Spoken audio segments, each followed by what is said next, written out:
কুয়াশা কুয়াশা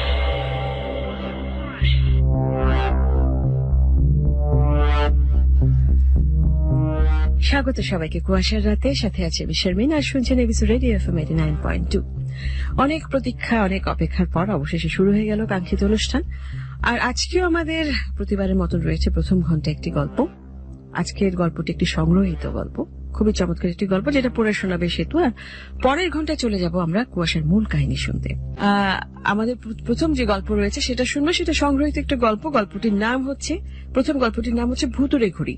এটা প্রথম পার্টটা শুনবো এখন, যেটা পড়ে শোনাবে সেতু। একটা ছোট্ট বিরতি নিয়ে পরের পার্টে সোজা চলে যাবো, তারপরে ফিরে এসে কথা বলছি। সঙ্গেই থাকবেন। লেখা, প্রিয় ডাক্তার ভ্যান রুলার, আপনি এলিসকে শেষবার যখন দেখে গেলেন বললেন জ্বর হয়েছে। সেই জ্বর এখন আরো খারাপের দিকে মোড় নিয়েছে। সামারিনটা ছেড়ে যাওয়ার আগে অনুগ্রহ করে একটি বার যদি আমার বাড়িতে পদধূলি দেন, চিরকৃতজ্ঞ থাকবো আমি। আরেকটি ব্যাপারে আপনাকে সতর্ক করে দিচ্ছি, আসার পথে জঙ্গলের উপর যদি কোনো ঘুড়ি উঠতে দেখেন, মনের ভুলেও এটাকে মাটিতে নামানোর চেষ্টা করবেন না। আপনার বিশ্বস্ত এডওয়ার্ড কোরলিন। বার দুই চিঠিটা পড়লাম আমি। কোরলিনের সঙ্গে আমার পরিচয় বেশি দিনের নয়, বছরখানেক আগে সে ব্রিটিশ নর্থ বর্নিও থেকে এখানে আসে। ওখানে সে জঙ্গল রক্ষক হিসাবে কাজ করত। তার আসার কয়েকদিন পর অন্য আরেকটি স্টিমারে আসে তার স্ত্রী এলিস এবং কন্যা ফে। কর্নিল সম্পর্কে লোকে নানান কথা বলে।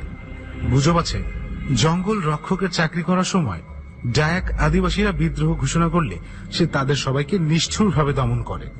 তার এই নিষ্ঠুরতার কারণে ব্রিটিশ সরকার তাকে চাকরিচ্যুত করেন। সামারিন্ডা আসার কিছুদিনের মধ্যে কর্লিন মহাকাশ নদী থেকে কিছু দূরে একটা পুরানো রেস্ট হাউসে আস্তানা করে। পরে ওটাকেই সে নিজের বাড়ি হিসেবে ব্যবহার করতে শুরু করে। তার স্ত্রী এবং কন্যা তখন থেকে বাধ্য হয় জঙ্গলের এই অনাত্মীয় পরিবেশে প্রায় একঘরে অবস্থায় জীবনযাপনে। ক্যান্টনিস ছেলেটা এখনো দাঁড়িয়ে আছে সামনে। আমার ইচ্ছে করলো সরাসরি বলি যে যাব না। সত্যি বলতে কি, কোরলিনকে আমি খুব একটা পছন্দও করি না, কিন্তু চিঠিতে ঘুড়ির ব্যাপারটা আমাকে আগ্রহী করে তুলল। তাই ছোকরাকে জিজ্ঞেস করলাম, কাঞ্চো, তোমাদের গ্রামের ডায়াকরা কি ঘুড়ি উড়ানোর উৎসব শুরু করেছে? মাথা নাড়ল সে। তাহলে কি মালয়রা উড়াচ্ছে? ওখানে কোনো মালয় নেই, মাত্র একটি ডায়াক গ্রাম আছে। আপনি যাবেন? আমি একটু ইতস্তত করলাম, তারপর বললাম, হ্যাঁ যাব। তোর মাঝি মাল্লাকে সাম্পান দিয়ে রেডি থাকতে বল, আমি আধ ঘন্টার মধ্যে জেটিতে আসছি। আমি এমনিতে সাম্পানে চড়ে কোথাও গেলে খড়ে ছাওয়া কেবিনের ছায়ায় বসে পাইপ খেতে খেতে যাই, কিন্তু আজ টেনশনের জন্য বোধহয় সূর্যের প্রখর তাপ অগ্রাহ্য করে গলুইয়ে বসে তীরের দিকে এক দৃষ্টে তাকিয়ে থাকলাম। ঘন্টা দুই কেটে গেল কোনো ঘটনা ছাড়াই। তারপর কোরলিনের বাড়ির কাছাকাছি পৌঁছে নদীর শেষ মোড় ঘোরার সময় কাঞ্চো আঙ্গুল তুলে আকাশ দেখালো। উত্তেজিত গলায় বলল, দেখেছেন? ঘুড়ি, বড় ঘুড়ি। নদীর বুকে বসে স্পষ্ট দেখলাম ঘুড়িটাকে, তবে অস্বাভাবিক কিছুই চোখে পড়ল না। ঘুড়িটি বেশ বড়, দুটুকরো বাঁশ আর লাল রাইস পেপার দিয়ে সুন্দর করে ওটাকে তৈরি করা হয়েছে। লেজটা লম্বা, রূপকথার ড্রাগনের কথা মনে করিয়ে দিল। হঠাৎই জিনিসটা আমার চোখে পড়ল। যে সুতোয় বেঁধে ঘুড়িটা উঠছে, ওটা গ্রামবাসীদের তৈরি পাটের দড়ি কিংবা সুতো নয়, তার, তামার তার। সূর্যের আলোতে সোনার মতো ঝকমক করে উঠল তারটি। ক্রমশ নিচু হতে হতে একসময় জঙ্গলের মধ্যে অদৃশ্য হয়ে গেল। কাঞ্চো, জলদি তীরে ফেরাও নৌকাটা, চেঁচিয়ে বললাম আমি। কয়েক মিনিট পর ঘন জঙ্গল আর পোকামাকড় অগ্রাহ্য করে আমি ছুটতে শুরু করলাম সামনের দিকে। একটি বড় পালাপাক গাছের মাথায় আটকে আছে তারটি। কাছে পিঠে কোনো মানুষজন চোখে পড়ল না। অবাক হলাম এটা ভেবে, তাহলে ঘুড়িটি ওড়াচ্ছে কে? ঘুড়িটি কোনো আদিবাসীর তৈরি, কিন্তু ওই তামার তারের সঙ্গে কোনো শ্বেতাঙ্গের সম্পর্ক আছে ধারণা করলাম আমি। চিন্তিত মুখে ফিরে গেলাম সাম্পানে। মিনিট 10 পরে কার্লিনের জেটিতে মাঝিরা সাম্পান বাঁধল। কাঞ্চু আমাকে পথ দেখিয়ে নিয়ে চলল কার্লিনের বাড়িতে। কার্লিন দরজায় দাঁড়িয়েছিলেন, আমার সাথে হাত মিলিয়ে ঢুকলো ভেতর ঘরে। আপনি এসেছেন বলে খুব খুশি হয়েছি ডাক্তার, বলল সে। আপনার অপেক্ষায় থাকতে থাকতে আমি চিন্তায় মরেই যাচ্ছিলাম, আসবেন কি আসবেন না এই ভেবে। এলিস পেছনের ঘরে আছে, আমার মেয়ে ফে তার সেবা করছে। রোগীর অবস্থা এখন কেমন জানতে চাইলাম আমি। ভালো না, বলল কোরলিন। কুইনাইন খাওয়াচ্ছি ওকে, যেভাবে আপনি বলেছেন, কিন্তু জ্বরের জন্য সে এত অসুস্থ হয়ে পড়েনি। আচ্ছা ডাক্তার, আসার সময় কোনো ঘুড়ি চোখে পড়েছে আপনার? আমি লোকটার দিকে কড়া চোখে তাকালাম। কর্লিনের মুখটা বাজ পাখির মতো, চোখ দুটো শুয়োরের চোখের মতো। ওর মুখে আর হাতে পোকামাকড়ের অসংখ্য কামড়ের দাগ। এসব গ্রীষ্মমণ্ডলীয় দেশে অত্যন্ত স্বাভাবিক একটা ব্যাপার। ওর চেহারায় প্রচন্ড অস্থির একটা ভাব। আমার কঠিন দৃষ্টি দেখে সে তাড়াতাড়ি বলে উঠল, ঠিক আছে ঠিক আছে, তার চেয়ে আপনি বরং আমার স্ত্রীকে একবার দেখুন। পেছনের একটি ঘরে নিয়ে গেল সে আমাকে। ঘরটি ছোট, একটি মাত্র বিছানা ঘরে, জানালার শাটার অর্ধেক নামানো। অসুস্থ মানুষের গায়ের গন্ধ প্রকট ভাবে ভেসে বেড়াচ্ছে ঘরটিতে। কর্লিনের স্ত্রী মরার মতো পড়ে আছে বিছানায়। তার পাশের চেয়ারে বসে আছে তার মেয়ে ফে। আমি মহিলার হাতের নাড়ি পরীক্ষা করতে লাগলাম। তাপমাত্রা দেখলাম, হৃদস্পন্দন দ্রুত, কিন্তু থার্মোমিটারে দেখলাম স্বাভাবিকের চেয়ে নিচে। কর্লিন হঠাৎ এসে ঢুকলো ভেতরে, আমাকে টেনে নিয়ে গেল জানালার কাছে, আঙুল তুলল আকাশের দিকে। দেখুন দেখুন, ভাঙা গলায় বলল সে। দেখতে পাচ্ছেন? দেখলাম সেই ঘড়িটি আগের মতো উঁচুতে আকাশে উঠছে, কিন্তু বাতাস কাছিয়ে আনছে ওটাকে দ্রুত। লাল রাইস পেপার দিয়ে নীল আকাশের বুকে ক্ষত চিহ্নের মতো দগদগে হয়ে ফুটে আছে। দেখলাম, বললাম আমি, একটা ঘুড়ি, কিন্তু তাতে কি? কর্লিন দ্রুত বাধা দিল। ঘুড়িটা দেখতে থাকুন ভ্যান রুলার, কথা বলবেন না প্লিজ। আমি আবার আকাশের দিকে মুখ তুলে চাইলাম। এবার বুকে হাতুড়ির বাড়ি পড়তে শুরু করলো। ঘুড়িটা দেখতে দেখতে নারী পরীক্ষা করে দেখুন। কর্কশ গলায় বলল কর্লিন। কাপা হাতে একটি সিগারেট ধরালো সে, হেলান দিয়ে দাঁড়ালো দেয়ালের গায়ে। আমি অনেকক্ষণ ধরে এলিসের নারী পরীক্ষা করলাম, ঘুড়িটার দিকে চোখ রেখে। ড্রাগনের মতো লেজ বাতাসে উঠছে পথ করে। নামতে নামতে ঘুড়িটি মাটি থেকে 50 ফিট উচ্চতায় এসে দাঁড়ালো। এলিসের ভয়ানক শ্বাসকষ্ট শুরু হলো। হাঁপানি রোগীর মতো শ্বাস টানতে শুরু করলো সে। নারীর গতি ভয়ানক ক্ষীণ হয়ে গেল। আমি তাড়াতাড়ি একটি ক্যাপসুল খাওয়ালাম এলিসকে। ধীরে ধীরে অবস্থা স্বাভাবিক হয়ে এলো। বাইরে চেয়ে দেখি ঘুড়িটি উপরে উঠতে শুরু করেছে। তারা খাও পাখির মতো ওটা দিক বদলে চলে গেল। সেন্ট্রাল রুমে এসে ঢুকলাম আমি। এক গ্লাস হুইস্কি ঢেলে কর্লিনের মুখোমুখি বসলাম। কর্লিন কণ্ঠ স্বাভাবিক রাখার চেষ্টা করতে করতে বললাম, বর্নিওতে আমি 6 বছর ধরে আছি। অনেক অদ্ভুত এবং কঠিন রোগের চিকিৎসা করেছি, কিন্তু এমন ঘটনা আমার জীবনে এই প্রথম। এটা গুড লর্ডে অসম্ভব। তাহলে আমি মিথ্যা বলিনি বলেন, বলল কর্লিন। আপনি দেখেছেন? আমি দেখেছি, বললাম আমি। আর ব্যাপারটা অবিশ্বাস্য মনে হলেও সত্যি। আপনার স্ত্রীর শারীরিক অসুস্থতা কোনো না কোনোভাবে অদ্ভুত এবং অশুভ এই ঘুড়ির ওড়াউড়ির সঙ্গে সম্পৃক্ত। ঘুড়িটি যখন উপরে উঠতে থাকে তখন তার নারীর গতিও স্বাভাবিক থাকে, কিন্তু যখনই জিনিসটা মাটির দিকে নেমে আসতে শুরু করে তার হৃদস্পন্দন ধীর হয়ে আসে। মৃত্যু চলে আসে নিকটে। আচ্ছা, এই ব্যাপারটা শুরু হয়েছে কবে থেকে? গতকাল দুপুর থেকে, বলল কর্লিন। এলিস এত দুর্বল হয়ে পড়েছিল যে বিছানায় শুয়ে পড়তে বাধ্য হয়েছিল। প্রথমে আমার মনে আসে ওই শয়তান ঘুড়িটাকে টেনে নামানোর। আমি কাজটা করতে গেছিলাম, সেই সঙ্গে প্রায় মেরে ফেলার জোগাড় করেছিলাম ওকে। আমি ওই গাছে উঠে ওটাকে আস্তে আস্তে টেনে নামাতে শুরু করেছি। এই সময় ফে রিভলভারের গুলি ছুড়ে জানালো ওর মায়ের অবস্থা খুবই খারাপের দিকে মোড় নিয়েছে। গাছ থেকে নেমে পড়ে আমি তৎক্ষণাৎ। কর্লিন আমার দিকে ঝুঁকলো। খোদার কসম ডাক্তার, এই কিসের বিরুদ্ধে লড়াই করছি আমরা? আমি জবাব না দিয়ে পাশের আরেকটি কামরায় দরজার সামনে কি দাঁড়ালাম। ভেতরে দেখলাম অনেকগুলো সেলফ, দেয়ালে থরে থরে সাজানো অদ্ভুত কিছু জিনিস। আপনার কালেকশন আমাকে দেখতে দিন, বললাম। হয়তো এ থেকে কোনো ক্লু খুঁজে পাবো। কর্লিন তার কালেকশনের জন্য এই এলাকায় বেশ পরিচিত। বহু বছর ধরে সে এই কালেকশনের পেছনে লেগে আছে। সে মাথা ঘুরিয়ে ডাকল, কাঞ্চো, এদিকে আয় শিগগিরি। ক্যান্টোনিস ছেলেটি দৌড়ে এলো কর্লিনের গলা শুনে, দ্রুত দরজা খুলল। কয়েকদিন আগে এক চোর ঢুকেছিল আমার ঘরে, বলল কর্লিন। আমার জিনিসপত্র চুরি করতে চেয়েছিল হারামজাদা। আমি গুলিও করেছিলাম বেটাকে লক্ষ্য করে, কিন্তু মিস হয়েছে গুলি। কর্লিনের সংগ্রহের বেশিরভাগ জিনিস বর্নিও থেকে সংগ্রহ করা। বেশ কিছু জিনিস যেমন জাক, সিলেবস, এসব চীন থেকে আনা। আমার চোখে পড়ল পরাং ব্লো পাইপ এবং কিছু মৃন্ময় পাত্র। তবে চোখ আটকে গেল কোনার দিকে একটি শেলফের উপর। চকচকে লাল রঙের বিশাল একখণ্ড সিল্কের কাপড় রাখা ওখানে। সিল্কের এই কাপড় খণ্ড খাঁটি তিব্বতী কাজ। আমার আগ্রহ লক্ষ্য করে বলল কর্লিন, এটা এনেছি উত্তর ভারতের নিষিদ্ধ মন্দির পো উয়ান কোয়ান থেকে। যখন জিনিসটা আমার চোখে পড়ে তখন ওটা দিয়ে অগ্নিদেবতার পূজা করা হচ্ছিল। আসলে সত্যি বলতে কি, আমি লোভ সামলাতে পারিনি। বাইরের দেয়াল বেয়ে খোলা এক জানালা দিয়ে ঢুকে কাপড়টা আমি নিয়ে আসি। মন্দিরের পুরোহিতরা তখন সবাই ঘুমাচ্ছিল। ওটা আপনি চুরি করেছেন? চিৎকার করে বললাম আমি। মাথা ঝাঁকালো করলি। আসলে যারা এরকম দুষ্প্রাপ্য জিনিস সংগ্রহ করে তাদের প্রয়োজন পড়লে এরকম একটু একটু সততার আশ্রয় নিতেই হয়। এতে অন্যায়ের কিছু নেই। তিব্বতীদের কাছে এই কাপড়ের গুরুত্ব অপরিসীম। সন্ন্যাসীরা এটাকে অগ্নিদেবতার কোন একটা বস্তু বলে উল্লেখ করেছিল। তাদের বিশ্বাস, যারা এই বস্ত্রের অবমাননা করবে তাদের উপর সপ্ত নরক ভেঙে পড়বে। বস্ত্রখণ্ডটির আসলে আসল সৌন্দর্য এর মাঝখানে আঁকা ড্রাগনের ছবিতে। আমি ঠিক নিশ্চিত নই, তবে জানি সকল পৈশাচিক পূজা এবং আর্চনায় ড্রাগনের নামেই করা হয়। এশিয়ার সবচেয়ে অজ্ঞাত ধর্মগুলোর মধ্যে এটিও একটি। ধর্মটি প্রেত পুজোর উপর প্রতিষ্ঠিত। আমি কাছে এসে কাপড়টি পরীক্ষা করলাম। ডান দিকের নিচের অংশটি ছেঁড়া লক্ষ্য করলাম। যে চোরটা এটা হাতাবার চেষ্টা করেছিল সেই করেছে এই কাজ। তবে এই কাপড়টা নিয়ে যাওয়ার আগেই আমি এসে উপস্থিত। সে ওইটুকু ছেড়ে অন্ধকারে পালিয়ে যায়। কি হয়েছে ফে? কর্নিলের মেয়ে এসে ঢুকেছে ঘরে। তার মুখ কাগজের মতো সাদা।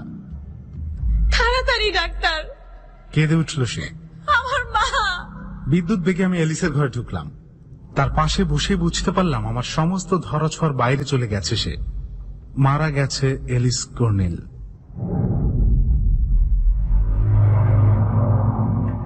স্পন্দনহীন কবজিটি হাতে ধরে আমি জানালা দিয়ে বাইরে তাকালাম। আতঙ্কিত হয়ে উঠলাম সঙ্গে সঙ্গে।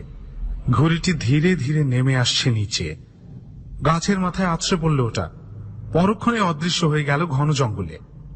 সামার ইন্ডা ত্যাগ করার জন্য যেভাবে ব্যস্ত হয়ে উঠেছিলাম, এলিসের অস্বাভাবিক মৃত্যু আমার সেই ব্যস্ততার আগুনে জল ঢেলে দিল। ডেথ সার্টিফিকেট যদিও লিখলাম যে অতিরিক্ত ম্যালেরিয়া জ্বর এলিসের মৃত্যুর কারণ, কিন্তু আমি জানি কারণটা আরো রহস্যময়। ঘড়িটিকে সংগ্রহ করেছি আমি। কর্লিনের বাড়ির কাছে ডায়াক অধিবাসীরা আমাকে ওটা দিয়ে গেছে। জিনিসটা বাঁশ আর রাইস পেপার দিয়ে তৈরি, যেমন ধারণা করেছিলাম আমি। কিন্তু উপরের অবশিষ্টাংশে ছোট একটা লাল সিল্ক কাপড় শিরিষ দিয়ে জোড়া লাগানো। গন্ধ শুকলাম। কর্লিনের সেই অগ্নিদেবতার পূজার বেদির কাপড়ের গন্ধ। এর সপ্তাহখানিক পরে কর্লিন এলো আমার বাড়িতে। বারান্দায় বসলাম দুজন। কর্লিনকে ভয়ানক উদ্ভ্রান্ত লাগছে। ভ্যান রুলার, বলল সে। আবার আরেকটা ঘুড়ি। কি? চিৎকার করলাম আমি। মাথা ঝাঁকালো কর্লিন। অবিকল আগেরটার মতো, একই সাইজ, একই রং, একই রকমের তার। দিন দুই ধরে দেখতে পাচ্ছি আমি ওটাকে। তবে মনে হয় রাতের বেলা ওটা অদৃশ্য হয়ে যায়। আমার মেয়ে ফে। ওকেও ধরেছে? ভয়ে কেঁপে উঠলাম আমি। কর্লিন হাত মুঠি করল। এলিস যেভাবে অসুস্থ হয়ে পড়েছিল সেভাবে নয়, মানসিকভাবে অসুস্থ হয়ে পড়েছে ফে। কোন দুষ্ট আত্মা ক্রমশ ওকে গ্রাস করে চলেছে। এবার আমি নিজে থেকেই বললাম, ফেকে দেখতে যাব আমি। কর্লিনকে অপছন্দ করলেও ঘটনাটা যেন আমাকে সম্মোহিত করে তুলছিল।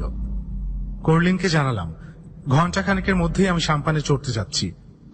রাতে প্রচুর বৃষ্টি হওয়ার কারণে আকাশের মুখ কালো। কাংচোকে নিয়ে সাম্পানে চড়ে বসলাম আমি। ও সাম্পানের পেছনে বসে ডায়াক মাঝিদের নির্দেশ দিতে লাগলো। গতবারের ঘড়িটি যে জায়গায় দেখেছিলাম ঠিক একই জায়গায় এই ঘড়িটিকেও দেখলাম।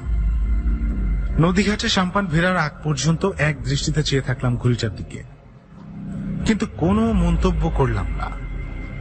কিছুক্ষণ পর ফে কর্লিনের সঙ্গে দেখা করলাম আমি। ঘরের মাঝখানে একটি চেয়ারে পাথরের মূর্তি হয়ে বসে আছে মেয়েটি।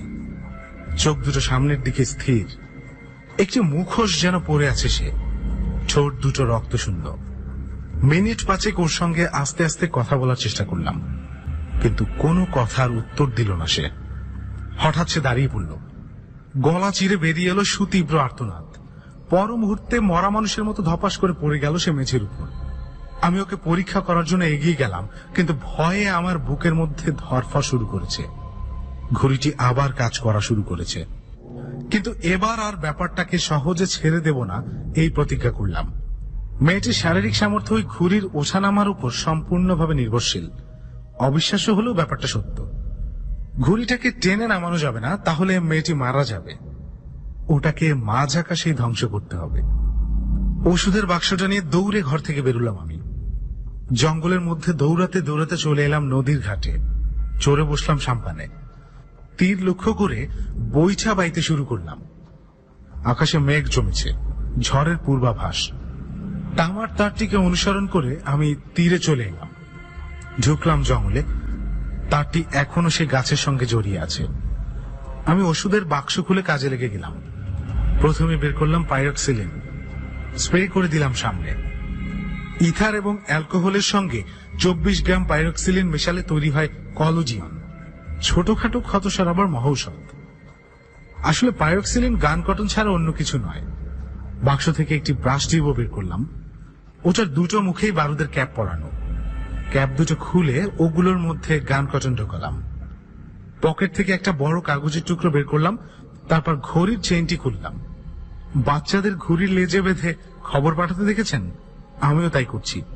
তবে পার্থক্য হলো আমার খবর হচ্ছে বিস্ফোরক গান কটন। আকাশে বিদ্যুৎ চমকালেই হলো। সামান্য ছোঁয়াও যদি এই পাইরক্সিলিনে লাগে, সঙ্গে সঙ্গে মাঝ আকাশে ধ্বংস হয়ে যাবে ওই ঘুড়ি। আমি তামার তারটিকে গাছের সঙ্গে ভালো করে বাঁধলাম। তারপর মাল মশলা জড়ানো কাগজটিকে বেঁধে দিলাম ওটার সঙ্গে। কাজ করতে করতে কাছে এলো ঝড়। ঘুড়িটি জঙ্গলের ঢেউ খেলানো গাছগুলোর উপর উঠতে শুরু করলো। আমি তারটিকে খুলে দিলাম। তারের সঙ্গে বাঁধা কাগজের টুকরোটা এক মুহূর্তের জন্য নড়ল না। তারপর মৃদু গুঞ্জন তুলে তারের সঙ্গে এটা উপরে উঠতে লাগলো। আমি আর দেরি করলাম না, ফিরে চললাম সাম্পানের উদ্দেশ্যে। বাইতে শুরু করলাম বইছা। বাড়ি ফিরে দেখি ফে কর্লিনের কালেকশন রুমে অজ্ঞান হয়ে পড়ে আছে। ঘরের শেষ মাথায় জানালার কাছে উকি মেরে দাঁড়িয়ে আছে ক্যান্টোনিজ ছোকরা। আমি ফের কবজি চেপে ধরে বসলাম। কর্লিন ঘরের মধ্যে পায়চারি শুরু করলো। কাংচোকে দেখেও না দেখার ভান করলো সে। ঘরের কোণে কাঠের বাক্সে রাখা তিব্বতী সে সিল্ক কাপড় খণ্ডকে দেখলাম অনেকখানি বেরিয়ে আছে বাইরে। লাল রংটাকে আরো উজ্জ্বল এবং তীব্র লাগছে এখন। ঝড় বোধহয় এসেই গেল। পূর্ব আকাশ থেকে ছুটে এলো বিশাল এক টুকরো কালো মেঘ, ধেয়ে গেল জঙ্গলের দিক। পরক্ষণে সাপের জিভের মতো ঝলসে উঠল বিদ্যুৎ ঠিক ঘুড়িটার কাছে। প্রচন্ড বজ্রপাতের শব্দে গোটা বাড়ি কেঁপে উঠল থরথর করে। 5 সেকেন্ড পর আকাশে জ্বলে উঠল আগুনের বিশাল এক চাবুক খোলা জানালার উপর। চাবুকটা আঘাত হানলো ড্রাগন লেজটাকে। তামার তারটি সঙ্গে সঙ্গে জ্বলে উঠল দাউ দাউ করে, সাপের মতো পাক খেতে লাগলো। পর মুহূর্তেই ঘুড়িটি অদৃশ্য হয়ে গেল চোখের সামনে থেকে। আর খাটে শুয়ে থাকা মেয়েটির সারা শরীর নড়ে উঠছিল প্রবল বেগে। মুখ দিয়ে তার গোঙানি বেরিয়ে এলো, নারী কাঁপতে লাগলো থরথর করে। তারপর আস্তে আস্তে স্বাভাবিক হতে থাকলো। আর আমি স্বস্তি সূচক চিৎকার করলাম। সাফল্যের উল্লাসের স্বাদ অনুভব করার আগেই কাংচুর গগন ভেদে চিৎকারে আটকে উঠলাম আমি। ছেলেটি বিস্ফোরিত চোখে চেয়ে আছে রক্তলাল সিল্কের কাপড়ের টুকরোটির দিকে। স্তম্ভিত হয়ে দেখলাম কাপড়টি থেকে ধোঁয়া উঠতে শুরু করেছে, আর সাথে সাথে দপ করে জ্বলে উঠছিল আগুন। গুঙিয়ে উঠল কর্লিন। সেই স্থির হয়ে দাঁড়িয়ে থাকলো, যেন নড়তে ভুলে গেছে। কাঠের বাক্সটির মুখ খুলে গেল কারো অদৃশ্য হাতের কারসাজিতে। সাপের মতো জটা মেরে একে বেঁকে বেরোতে শুরু করলো জ্বলন্ত সিল্কের টুকরো। তারপর বাতাসে যেন পাখা মেলল ওটা, ভাসতে থাকলো ঘরের মধ্যে। কাউকে কিছু বুঝতে না দিয়ে জ্বলন্ত এবং জ্যান্ত কাপড়ের টুকরোটি ছুটে গেল কর্লিনের দিকে। পালাতে চেষ্টা করলো কর্লিন, কিন্তু পা যেন গেঁথে থাকলো মেঝের সঙ্গে। ভীত এবং হতভম্ব হয়ে সম্মোহিতের মতো চেয়ে রইল সে ছুটে আসা মৃত্যু দূতের দিকে। আতঙ্কিত আমি দেখলাম জ্বলন্ত সিল্ক টুকরো সাপের মতো পেঁচিয়ে ধরল কর্লিনকে। ওকে রক্ষা করার জন্য এগিয়ে যেতে চাইলাম, কিন্তু অদৃশ্য কোনো শক্তি এক পাও এগুতে দিল না আমাকে। ভয়ঙ্কর চিৎকার করে মেঝেতে ছিটকে পড়ল কর্লিন। ধোয়ার বিশাল এক পর্দা ঘিরে ফেলল ওকে। মাংস পোড়ার তীব্র গন্ধ ভেসে এলো নাকে। এই সময় আমি নড়ে উঠলাম, দৌড়ে গেলাম সামনের দিকে। 2 হাত দিয়ে কাপড়ের টুকরোটিকে ছুটিয়ে আনতে চাইলাম কর্লিনের শরীর থেকে, কিন্তু ওটা যেন জোকের মতো সেটে থাকলো তার শিকারের গায়ে। একটা কম্বল চোখে পড়লো আমার। ওটা দিয়ে আগুন নেভানোর প্রাণপণ চেষ্টা করলাম, কিন্তু লাভ হলো না কোনো, বরং শিখা আরো লক লক করে উঠল। শেষ মরণ চিৎকারটা দিয়ে স্থির হয়ে গেল কর্লিন, উপুর হয়ে পড়ে থাকলো।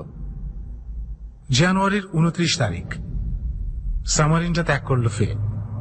আমি 1 সপ্তাহ পর যাত্রা শুরু করলাম সিঙ্গাপুর অভিমুখে, কিন্তু কাংচুর টিকিট কোথাও পেলাম না।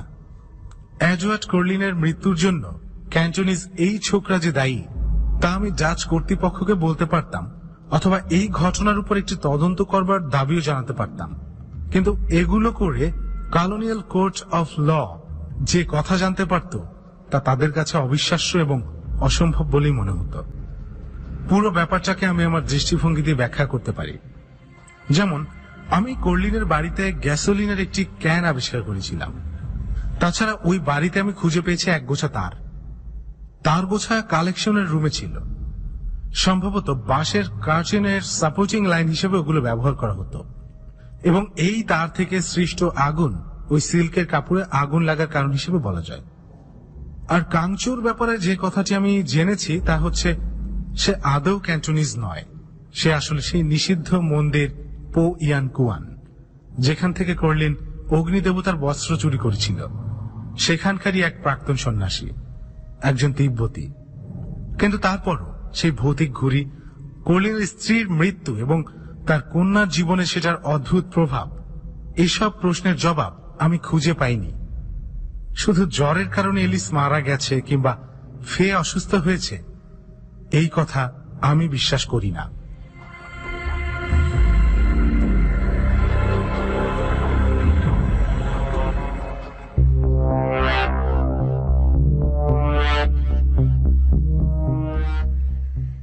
এতক্ষণ শুনলেন আজকে কুয়াশার প্রথম ঘন্টার গল্প ভুতুরে ঘুড়ি, যেটা পড়ে শোনালো সেতু। বন্ধুরা, শুরু করে ফেলি আজকের কুয়াশার মূল কাহিনী। আজকে কুয়াশার মূল কাহিনী পাঠিয়েছেন আমাদেরকে আমাদের এক শ্রোতা বন্ধু আশরাফুল আলম রশিন্দি থেকে। তার লেখা স্ক্রিপ্ট, অর্থাৎ তারই লেখা কাহিনী এবং নাট্যরূপ আজকে শুনবেন কুয়াশায়। জীবনে চলার পথে কত কিছুই তো ঘটে, আমরা কি সবকিছু খেয়াল করি? না, আমরা নিজেদের অজান্তে এড়িয়ে যাই অনেক কিছুর অস্তিত্ব, যারা আমাদের আশেপাশে বসবাস করে, আমাদের দৃষ্টির বাইরে, যারা আমাদের মতোই এই জগতে রাজত্ব করতে চায়। আর যখন আমরা তাদের কোনো কিছুতে বাধার সৃষ্টি করি, আর তখন এইসব অস্তিত্ব ডেকে আনে অনেক অভিশাপ, যা একটা পরিবারকে ধ্বংস করার জন্য যথেষ্ট। মধ্যবয়স্ক মাহফুজ হাসান সরকারি চাকরি করেন। 2 মেয়ে রত্না, নীলা, এক ছেলে আরিফ আর তার স্ত্রীকে নিয়ে তার পরিবার। তাদেরকে দেখে কারো মনে হবে না যে দুঃখ বলে পৃথিবীতে কিছু আছে। হাসি আনন্দে ছেলে মেয়েদেরকে নিয়ে তার দিব্যি দিন কেটে যাচ্ছে। এখন ডিসেম্বর মাস, ছুটির সময়, সবাই একসাথে বাড়িতে দিন কাটায়। এমনই একদিন সকালবেলা মাহফুজ সাহেব তার স্ত্রীর সাথে ড্রয়িং রুমে বসে আছেন। এমন সময় ছেলেমেয়েরা তাদের কাছে এসে উপস্থিত হয়। তাদের একসাথে দেখেই মাহফুজ সাহেব বলে উঠলেন, আজ সবাই একসাথে, বিশেষ কোনো মতলব আছে মনে হচ্ছে? থাকতেই পারে, এটা দেখেই বোঝা যাচ্ছে।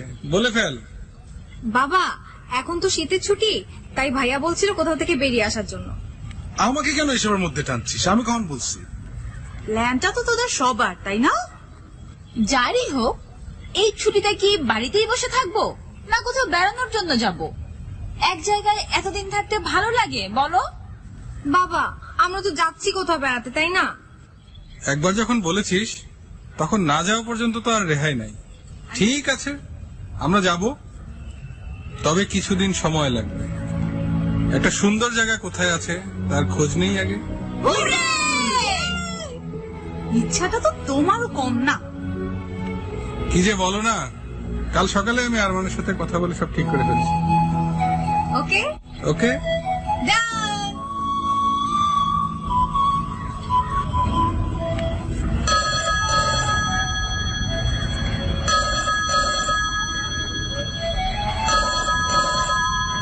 হ্যালো, কেমন আছিস আরমান?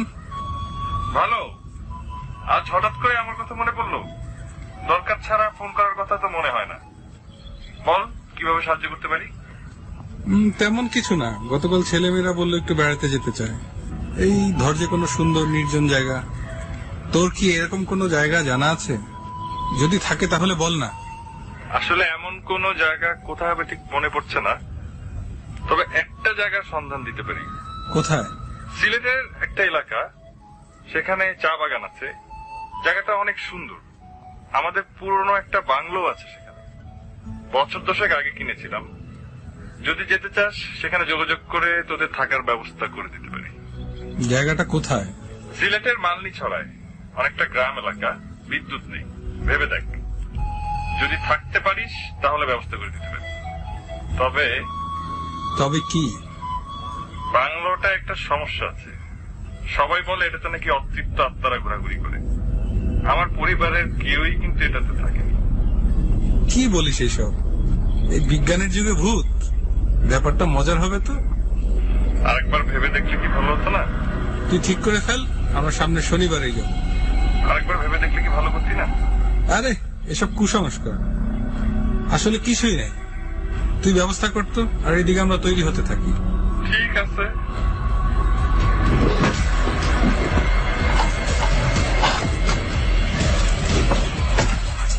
ভালোই তো, এই ডিজিটাল যুগে ভূত দেখতে পাবো। না, ডিজিটাল ভূত। শোন, শনিবার সকালে বের হচ্ছি, সপ্তাহখানেক থাকার প্ল্যান, তাই প্রয়োজনীয় সবকিছুই নিয়ে নিতে হবে। তোদের কি গোছানো হলো?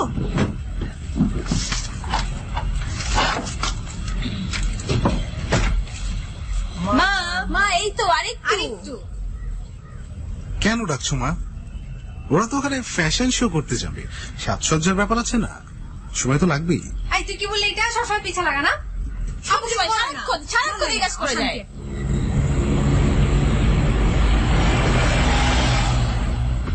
অবশেষে সকাল 10টার দিকে তারা রওনা দিল। তাদের গন্তব্যটা বলতে গেলে অনেক দূর। ঢাকা সিলেট মহাসড়ক ধরে তারা এগুতে থাকে। একটা গাড়ির মধ্যে 5 জন। বসতে কিছুটা অসুবিধাই হচ্ছিল। আরিফ গাড়ি ড্রাইভ করছিল, আর তার বাবা তার পাশের সিটে বসা, আর বাকি 3 জন পেছনের সিটে। বসতে অসুবিধা হলেও ট্রাভেলের আনন্দে তা বোঝাই যাচ্ছিল না। গল্প করতে করতে তারা এগুচ্ছিল। প্রায় 3 ঘন্টা যাত্রার পর তারা নরসিংদী শহরে এসে পৌঁছল, আর সেখানেই তাদেরকে সমস্যায় পড়তে হয়। আরিফ যখন ড্রাইভ করছিল, হঠাৎ একজন মানুষকে সে তার গাড়ির সামনে দেখতে পায়, আর হঠাৎ এমন কিছু হওয়ায় সে চমকে উঠে সাথে সাথে হার্ট ব্রেক করে। গাড়িটা প্রায় লোকটার গায়েই লেগে যাচ্ছিল। অল্পের জন্য সে রক্ষা পায়। তার এমন কাজে সবাই চমকে ওঠে। আরিফ তখন গাড়ি থেকে নেমে লোকটার কাছে যায়, তারপর রেগে গিয়ে জিজ্ঞেস করে, মরার জন্য আর কোনো গাড়ি পেলেন না? আমার গাড়ির সামনে এসে কেন দাঁড়াতে হলো? আশ্চর্য, কথা কানে যায় না, চুপ করে দাঁড়িয়ে আছেন কেন? থাক থাক বাবা, মাথা গরম করে আর লাভ নেই। অনেক দূর যেতে হবে, সময় নষ্ট না করে চল গাড়িতে চল।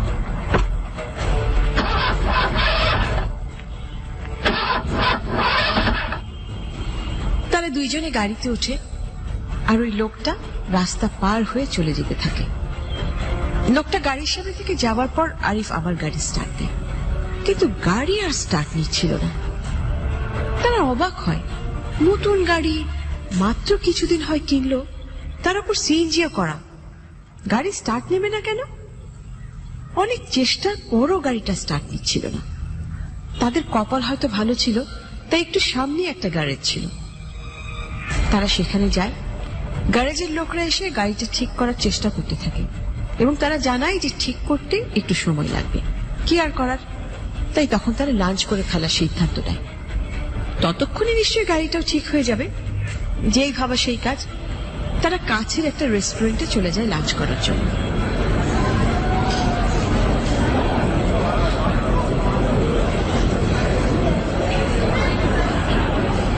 তারপর লাঞ্চ করে ফিরে এসে দেখে গাড়িটি ততক্ষণে ঠিক হয়ে গেছে।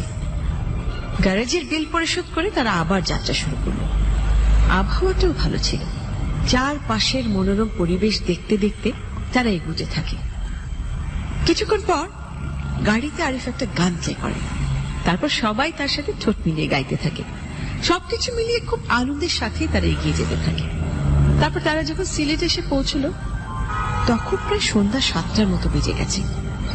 তারপর সেখানে নেমে তারা একটা রেস্টুরেন্টে চলে যায়। তারপর ফ্রেশ হয়ে ডিনার শেষ করার পর একটা সেফ হাউসে চলে যায় তাদের গাড়িটা রাখার জন্য। পাহাড়ি গ্রাম এলাকা, যোগাযোগ ব্যবস্থা তেমন নেই বললেই চলে। তাদের গন্তব্যস্থলটাতে যেতে হলে অনেকটা পথ পায়ে হেঁটে যাবার রাস্তা, গাড়ি যাবার মতো রাস্তা নেই সেখানে। যাই হোক, বাংলোর কেয়ারটেকার শহরের এক প্রান্তে তাদের জন্য অপেক্ষা করছিল। তারা সেখানে পৌঁছতেই তাদেরকে দেখে সে এগিয়ে এসে সালাম দিয়ে বলল, আপনারা কি ঢাকা থেকে আইছেন?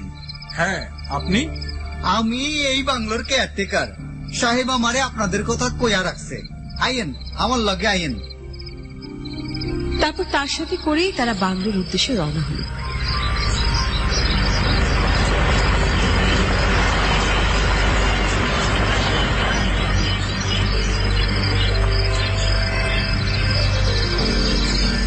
পৌঁছতে পৌঁছতে রাত 10টা বেজে গেল। বিদ্যুৎ নেই বলে হারিকেন জ্বালিয়ে রাখা হয়েছে পুরো বাংলোটায়। পরিবেশটা দেখতেই কেমন যেন ভৌতিক লাগতে থাকে। আর সারাদিনের যাত্রায় তখন সকলেই ক্লান্ত, তাই সময় নষ্ট না করে সকলেই ফ্রেশ হতে চলে যায়। তারপর কেয়ারটেকারের দেখানো রুম অনুযায়ী প্রত্যেকে যে যার রুমে চলে যায়। সকালবেলা সবকিছু ঘুরে দেখা যাবে।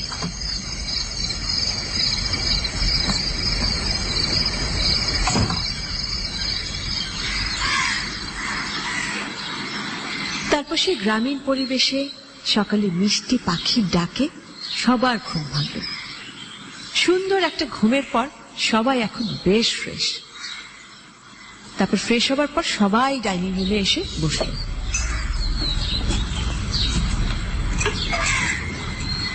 বেশ আনন্দের সাথে তাদের নাস্তা শেষ করা হয়। তারপর সবাই বাংলোটা ভালোভাবে দেখার জন্য বের হয়। বিশাল বাংলো, হলরুমটা অবাক করার মতো বড়। তেমন কিছুই নেই এতে, ঢোকার জন্য একটা দরজা আর দুটো জানালা, আর তাতে আগেকার দিনের মতো মোটা মোটা রড লাগানো। হলরুমটা ছাড়াও অন্তত 15টার মতো রুম আছে বাংলোটাতে। পুরোটাই সাজানো গোছানো, অবাক হবার মতো। আর এই বাড়িতে কিনা ভূতের ভয়ে মানুষ থাকে না, অবাক না হয়ে পারা যায় না। তারা বাংলোর বাইরে বেরিয়ে আসে, আর ঠিক এমন সময় কেয়ারটেকারের সাথে দেখা হয়।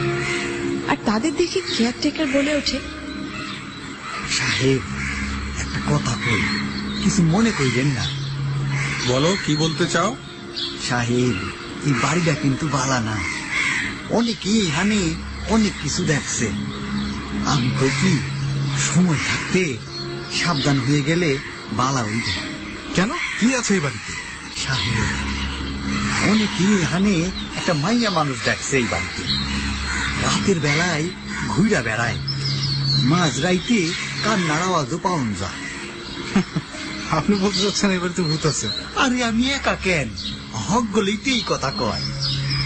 ভাইয়া, ডিজিটাল যুগে ভূত ব্যাপারটা না খুব মজা, তাই না? এইসব মন গড়া কাহিনী, ভূত বলতে কিছুই নেই। আমার যা বলার তা বইলা দিছি, এখন সবকিছু আপনি করে ইচ্ছা। সকাল 11টার দিকে তারা ঘুরতে বের হয়ে যায়। সারা দিন ঘোরাঘুরির পর যখন ফিরে আসে ততক্ষণে সন্ধ্যা হয়ে গেছে। তারপর রাতের খাবার শেষ করে তারা যে যার রুমে চলে যায়।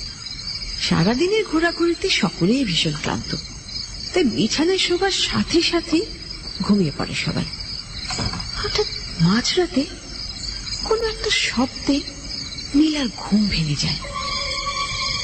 শব্দটা কিসের সে বোঝার চেষ্টা করতে থাকে। ঘুম ঘুম ভাব কিছুটা কেটে যাবার পর শব্দটা তার কাছে আরো স্পষ্ট হতে থাকে। মনে হচ্ছে যেন কোনো মেয়ে ফুপিয়ে ফুপিয়ে কাঁদছে। সে তার পাশে ঘুমিয়ে থাকা তার বড় বোনের দিকে তাকায়। ডাক দেবে কিনা বুঝতে পারে না। তারপর মনে মনে ভাবতে থাকে, ঘুমিয়ে আছে যখন, তখন ডেকে লাভ নেই, তার চেয়ে বরং গিয়ে দেখে আসি কি হচ্ছে। যে ভাবা সেই কাজ। হারিকেনটা নিয়ে ভয়ে ভয়ে ঘর থেকে বের হয়ে যায়। শব্দটাকে অনুসরণ করে এগিয়ে যেতে থাকে। কিছুটা সামনে আসার পর সে বুঝতে পারে শব্দটা হল ঘর থেকে আসছে। সে আস্তে আস্তে ঘরটার দিকে এগিয়ে যায়। ঘরের ভেতরে জমাট বাঁধা অন্ধকার। হারিকেনের আলোর কিছুটা দেখা যাওয়া ছাড়া পুরো রুমটাই অন্ধকার। শব্দটা ঘরের এক কোণ থেকে আসতে থাকে। সে আরো সামনে এগিয়ে যায়, তখন হঠাৎ করে শব্দটা থেমে যায়। তখনই তার মনে হয় একা একা এখানে আসাটা তার একদম ঠিক হয়নি। মনের মধ্যে ভয় হতে থাকে তার।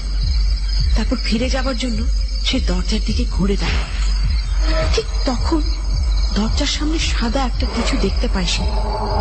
মেঝে থেকে অনেক উপরে ঝুলে আছে, যেন ভাসছে বাতাসের মধ্যে, অনেকটা নারী মূর্তির মতো। ভয় পেয়ে যায় সে।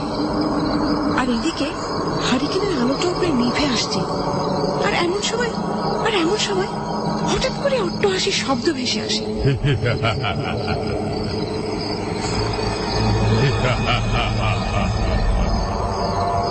ভয়ে নিঃশ্বাসও নিতে ভুলে যায় সে। পা নাড়াবারও শক্তি পাচ্ছে না। তার মনে হতে থাকে আজই হয়তো তার জীবনের শেষ দিন। মনে প্রাণে চিৎকার করার চেষ্টা করতে থাকে সে, কিন্তু গোঙানি ছাড়া তার মুখ থেকে কিছুই বের হয় না।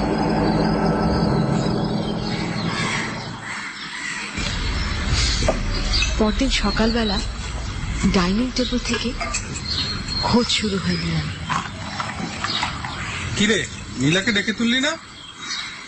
নীলা তো আমার আগেই ঘুম থেকে উঠে গেছে। ভাবলাম তোমাদের সাথেই আছে, তাই তো আমি এখানে এলাম। কই, আমরা তো তাকে দেখতে পাইনি। মজা করছিস না তো? না, আমি তো ঘুম থেকে উঠে দেখি সে পাশেই নেই। ভাবলাম এখানেই হবে। চল তো গিয়ে দেখি। সবাই মিলে খুঁজতে বের হয় তাকে। অনেক খোঁজার পর হলরুমের সামনে এসে তাকে পড়ে থাকতে দেখে চিৎকার করে ওঠে রত্না। সবাই ছুটে যায় তার কাছে। অজ্ঞান হয়ে পড়ে আছে নীলা। আরিফ ছুটে যায় কেয়ারটেকারকে নিয়ে আসার জন্য। তারপর সবাই মিলে তাকে হাসপাতালে নিয়ে যায়। সারাটা দিনই তাদের হাসপাতালে কেটে যায়। একসময় সন্ধ্যা হয়ে আসে, কিন্তু নীলার অবস্থার কোনো উন্নতি না হবার কারণে তারা হাসপাতালেই থাকার সিদ্ধান্ত নেয়। কিন্তু হাসপাতালে সবার থাকার মতো জায়গা না থাকার কারণে আরিফ আর রত্না বাংলোয় ফিরে যাবার প্ল্যান করে। আর ঠিক হয় তাদের বাবা মা নীলার সাথে থাকবে। যাই হোক, সন্ধ্যা 7টার দিকে তারা হাসপাতাল থেকে বের হয়ে কাছাকাছি একটা রেস্টুরেন্ট থেকে রাতের খাবারটা সেরে নেয়। তারপর তারা বাংলোর উদ্দেশ্যে রওনা হয়। রাত তখন 9টা। তারা বাংলোয় এসে পৌঁছে। কেয়ারটেকার তাদের রুমে হারিকেন দিয়ে যায়, আর যাবার সময় বলে যায়, ভাইজান, ছোট আপামনির কি খবর? ভালো না ভাইজান, একটু সাবধানে থাকেন। আমি আগেই কইছিলাম বাড়িটা কিন্তু ভালো না। আপনারা আমার কথাটাই শুনলেন না, এই জন্যই আইজাপারি অবস্থা হয়েছে। আপনাকে আমাদের নিয়ে ভাবতে হবে না, আমরা নিজেদের খেয়াল রাখতে পারবো। পারলেই বালা। সারাদিন অনেক ধকল গেছে ভাই, এখন যাপ, শুয়ে পড়। হ্যাঁ, নীলাটার কি যে হলো, ভালো লাগছে না, কিচ্ছু ভালো লাগছে না। এদিকে রত্নার রুমে ঘুমের ঘোরে অচেতন হয়ে আছে রত্না। হঠাৎ করে একটা শব্দে তার ঘুম ভেঙে যায়। বিছানায় উঠে বসে সে। তারপর শব্দটা লক্ষ্য করতে থাকে। তার মনে হতে থাকে কেউ যেন রুমের বাইরে হাঁটছে। তার সাথে একটা কান্নারও শব্দ, একটা মেয়েলি কণ্ঠ কাঁদতে কাঁদতে চলে যাচ্ছে। আচ্ছা, কে কাঁদবে এই সময়? সে তার বিছানা ছেড়ে হারিকেনটার দিকে এগিয়ে যায়। তারপর হারিকেনটা হাতে নিয়ে বের হয়ে আসে রুম থেকে। শব্দটা এখনো সে শুনতে পাচ্ছে। শব্দটাকে অনুসরণ করে এগিয়ে যেতে থাকে সে। সে জানে না কি এক অজানা টানে সে ছুটে যাচ্ছে। তার মনে হতে থাকে শব্দটা হলঘর থেকেই আসছে। সে আস্তে আস্তে ঘরটার দিকে এগিয়ে যায়। দরজাটা তখন খোলা ছিল। সে ঘরের ভেতরে ঢুকে। ঘরের ভেতরটা জমাট বাঁধা অন্ধকার। হারিকেনের আলোর কিছুটা ছাড়া আর কিছুই দেখা যাচ্ছে না। পুরো রুমটাই অন্ধকার। তার মনে হতে থাকে শব্দটা ঘরের এক কোণ থেকে আসছে। সে সেদিকে এগিয়ে যায়, আর তখনই হঠাৎ করে শব্দটা থেমে যায়। কি হচ্ছে এইসব? তার মনের মধ্যে ভয় বাড়তে থাকে। আর ঠিক তখন একটা শব্দ শুনে সে দরজার দিকে ঘুরে দাঁড়ায়। দরজার সামনে সাদা কিছু একটা দেখতে পায় সে। মেঝে থেকে অনেক উপরে ঝুলে আছে। ভয় তার ভেতরটা ঠান্ডা হয়ে যায়। সে বুঝতে পারে নীলাও এই কারণেই অজ্ঞান হয়ে পড়েছিল। সে ভাবতে থাকে তার জ্ঞান হারানো চলবে না, তাকে জানতেই হবে কেন এমন হচ্ছে। সে মনের মধ্যে সাহস বাড়াতে থাকে। এক দৃষ্টিতে সে ওই অশরীরটার দিকে তাকিয়ে থাকে, তারপর আস্তে আস্তে এগিয়ে যেতে থাকে সেই অশরীরী জিনিসটার দিকে। তারপর তার সামনে গিয়ে দাঁড়ায়। হঠাৎ করে সে দাঁড়িয়ে পড়ে। কি যেন ভাবতে থাকে সে। তারপর কি যেন মনে করে, হঠাৎ দৌড় দিয়ে বাংলোর বাইরে চলে আসে।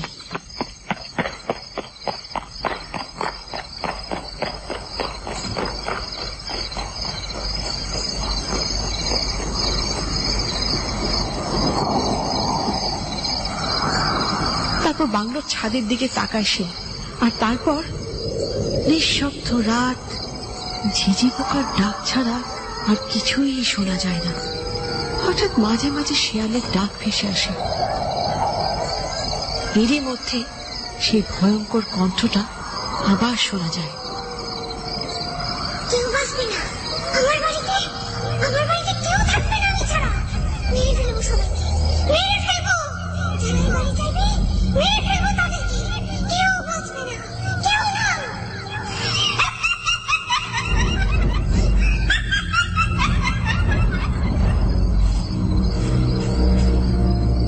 নিঝুম রাতে সেই ভয়ঙ্কর অট্টহাসির শব্দ ছাড়া আর কিছুই নেই।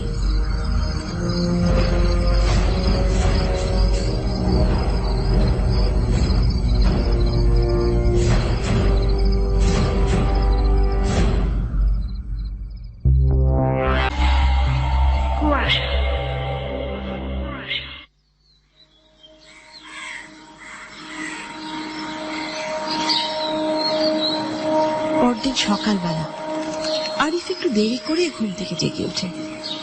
নিজের বিছানায় কিছুক্ষণ বসে থাকার পর ফ্রেশ হবার জন্য সে উঠে যায়।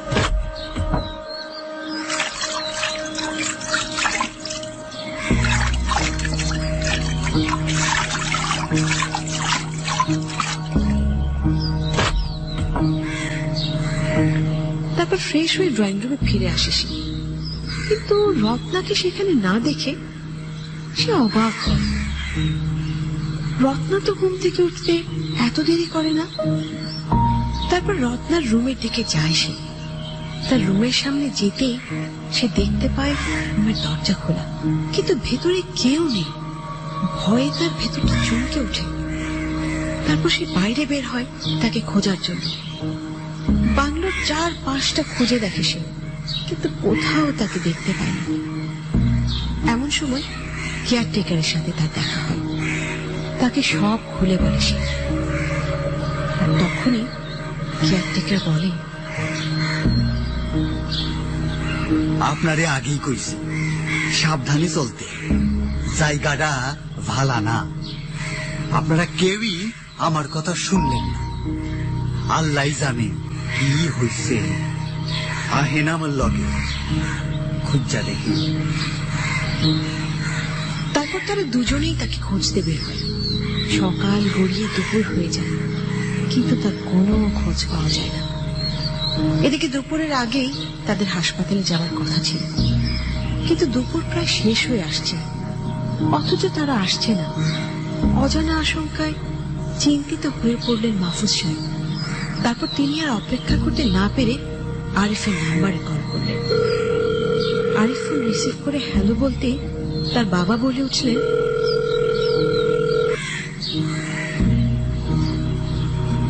কোথায় তোরা? এখনো তো বাংলোতেই আছি। তোদের না দুপুরের আগে আসার কথা ছিল? না মানে বাবা, একটু সমস্যা হয়ে গেছে। কি সমস্যা? রত্নাকে খুঁজে পাওয়া যাচ্ছে না। কি কি বললি? এত অস্থির হয় না বাবা, শান্ত হও। আর মাকে এখনো কিছু বলার দরকার নেই। কিন্তু কি হয়েছে সেটা তো বলবি। তারপর আরিফ তাদের সব কিছু খুলে বলে। সবকিছু শোনার পর তার মাথায় যেন আকাশটা ভেঙে পড়ে। কি হচ্ছে এইসব? কিছুই ভাবতে পারছেন না তিনি। অসহায়ের মতো হাসপাতালের বেডে বসে পড়লেন তিনি। কিছুক্ষণ পর তিনি তার স্ত্রীকে নীলার পাশে বসিয়ে জরুরি কাজ আছে বলে বাংলোর উদ্দেশ্যে রওনা হলেন।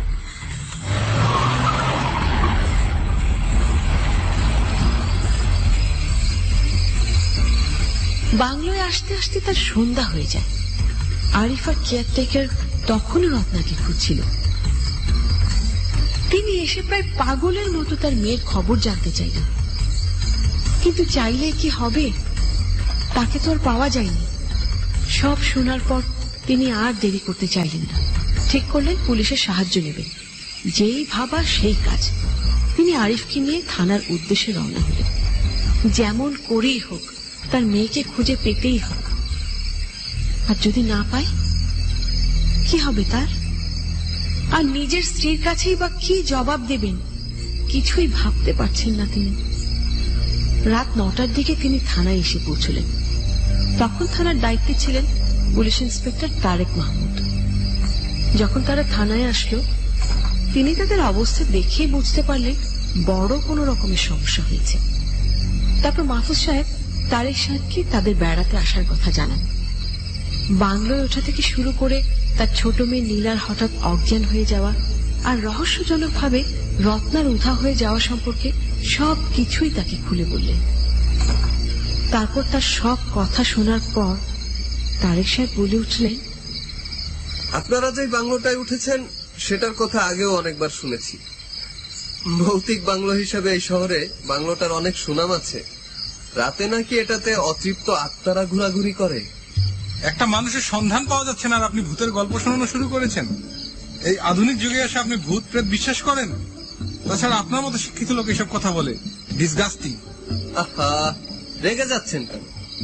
আমি নিজে বানিয়ে কিছু বলিনি, যা শোনা যায় তাই বললাম। তবে আমি এখন পর্যন্ত ভূতের কোনো কেস পাইনি, আজই পেলাম। আপনারা চিন্তা করবেন না, ভূতটাকে আমি ধরেই ছাড়বো, আর তা যতটা সম্ভব কম সময়ে। আপনার মেয়ের সন্ধান আপনারা পেয়ে যাবেন, কিন্তু একটা সমস্যা আছে। আবার কি সমস্যা? আইন অনুযায়ী কেউ হারানোর 24 ঘন্টা আগে কোনো মামলা নেওয়া যায় না। তাই এখন আপাতত আমি কেসটা নিতে পারছি না। তবে ব্যাপারটি নিয়ে আমি চিন্তা করছি। আজ আপনারা ফিরে যান, রাতটা সাবধানে কাটান আর তার সন্ধান করার চেষ্টা করেন। যদি কোনো সন্ধান না পান তাহলে কাল আবার আসবেন, তখন এই ব্যাপারটা নিয়ে আপনারা মামলাও করতে পারবেন। আর তখন আমরাও আপনাদের সাথে বাংলোটায় যাব।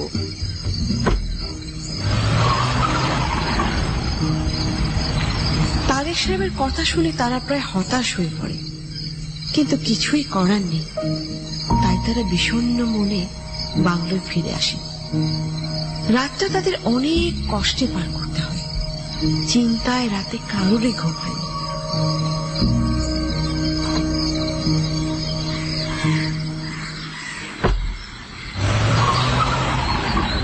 সকালে হালকা কিছু খাবার খেয়ে তারা আবার থানার উদ্দেশ্যে রওনা হয়। 10টার সময় তারা থানায় এসে পৌঁছল। ইন্সপেক্টর তারেক থানায় এসে প্রথমে মামলাটি তৈরি করে, তারপর তাদেরকে প্রয়োজনীয় কিছু প্রশ্ন করে। তারপর তিনি দুজন কনস্টেবলকে সাথে নিয়ে তাদের সাথে তাদের বাংলোর দিকে যাত্রা করেন।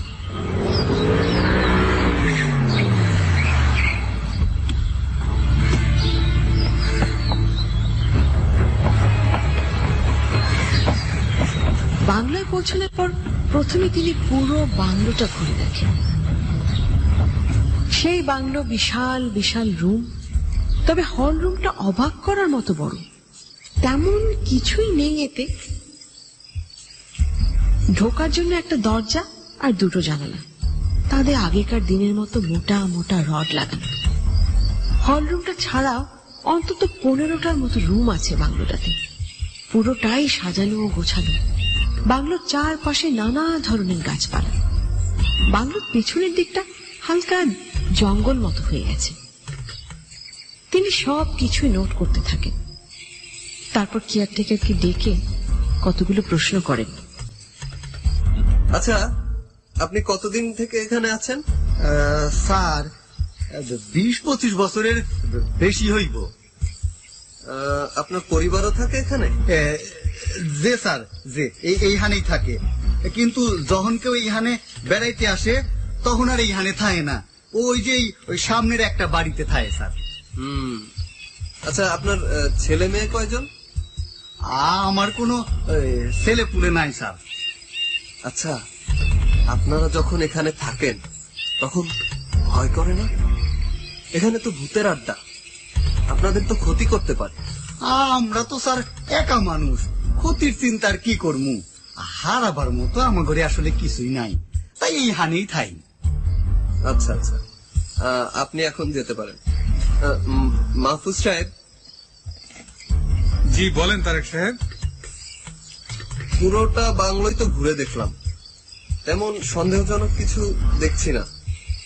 যদি ভূতের কাজ হয়ে থাকে তাহলে কিছু না পাওয়াটাই তো স্বাভাবিক। এখন কি হবে? আমার মেয়ের এখন কি হবে? শান্ত হন, আমি দেখছি কি করা যায়। আমি ফোর্স লাগিয়ে দিয়েছি, ওরা সন্ধান করছে। আশা করি খুব শীঘ্রই আমরা সন্ধান পেয়ে যাব। আর একটা কথা, এখানে রাতে কি হয় তা তো দেখিনি, তাই সন্ধ্যার দিকে আমার 2 কনস্টেবল এখানে আসবে। তারা রাত্রে আপনাদের সাথে এখানে থাকবে। দেখা যাক ভূতের দেখা পাওয়া যায় কিনা। যা করার একটু তাড়াতাড়ি করুন স্যার। আরে, আমরা আমাদের সাধ্যমতো চেষ্টা করছি। ঠিক আছে, আমি থানায় ফিরে যাচ্ছি, আপনারা সাবধানে থাকবেন।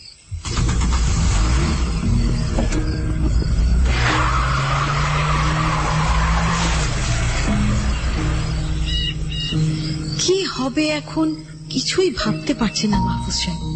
তিনি কি পাগল হয়ে যাচ্ছেন? তিনি যখন এসব ভাবছিলেন ঠিক সে সময় তার মোবাইলে একটা ফোন আসে। হাসপাতাল থেকে তার স্ত্রী ফোন করেছেন, তাকে এক্ষুনি হাসপাতালে যেতে হবে। ফোন পেয়ে তিনি আরিফকে নিয়ে হাসপাতালের দিকে রওনা হলেন। যখন তিনি হাসপাতালে পৌঁছলেন তিনি জানতে পারলেন যে নীলার জ্ঞান ফিরেছে, তবে অবস্থা ততটা ভালো নয়। তাই ডাক্তার তাকে চেম্বারে ডেকে পাঠিয়েছেন। তিনি ডাক্তারের কাছে যাবার পর ডাক্তার তাকে বললেন, দেখুন, আমরা সাধ্যমতো চেষ্টা করেছি, রোগীর অবস্থা ততটা ভালো হচ্ছে না। সে কোনো কারণে অনেক বেশি ভয় পেয়েছে, তাই নিজ থেকে সুস্থ হবার যে ক্ষমতা মানুষের থাকে সেটা সে হারিয়ে ফেলেছে। তাহলে এখন কি হবে? এখানে এর বেশি করা সম্ভব হবে না। তার চেয়ে ভালো আমরা তাকে ঢাকায় পাঠিয়ে দিই, সেখানে ভালো চিকিৎসা পেয়ে সে ভালো হয়ে যেতেও পারে। মাহফুজ সাহেব চিন্তিত হয়ে পড়লেন। নীলাকে ঢাকা পাঠানো হলে তাদেরকেও তো ঢাকায় চলে যেতে হবে, কিন্তু তাহলে রত্না, তার সন্ধান কিভাবে পাবে? কিছুক্ষণ ভাবার পর তিনি সিদ্ধান্ত নিয়ে নিলেন তাকে ঢাকায় পাঠানো হোক, আগে সে ভালো হোক, তারপর অন্য কিছু। একসাথে দুইজনকে দেখতে গিয়ে তিনি দুজনকেই হারাতে চান না, পরেরটা পরে দেখা যাবে। তিনি ডাক্তারকে সব ব্যবস্থা করতে বললেন। সন্ধ্যার দিকে সব ব্যবস্থা হয়ে গেলে তার অ্যাম্বুলেন্সে করে যাবার জন্য তৈরি হলেন। কিন্তু আরিফ তখন বেঁকে বসল, সে যাবে না। সে তাদেরকে যেতে বলে নিজে এখানে থাকার সিদ্ধান্ত নেয়। বোনকে ফেলে সে কোথাও যাবে না। কি বলবেন মাহফুজ সাহেব? আরিফের কথাও তো যুক্তি আছে, কিন্তু তার মধ্যে ছেলে হারানোর ভয়টাও তো চলে আসে। কি বলবেন তিনি? কিছু বলার আগে আরিফ তার কাছ থেকে তাদের গাড়ির চাবিটা নিয়ে নেয়। যখন অ্যাম্বুলেন্সে করে তারা ঢাকার পথে যাত্রা করে, আরিফ তাকিয়ে থেকে তাদের চলে যাওয়া দেখতে থাকে। যতক্ষণ তাদের দেখা যাচ্ছিল সে সেদিকেই তাকিয়েছিল। তারপর একটা দীর্ঘশ্বাস চলে আসে ওর ভেতর থেকে। তারা এখন ভেঙে পড়লে চলবে না, অনেক কাজ বাকি পড়ে আছে, সবকিছুই তাকে শেষ করতে হবে। আর তার সময় থাকতেই এসব ভাবতে ভাবতে সে বাংলোর উদ্দেশ্যে রওনা হয়। বাংলোয় দুজন পুলিশ কনস্টেবলকে নিয়ে আরিফ ড্রয়িং রুমে এসে বসে।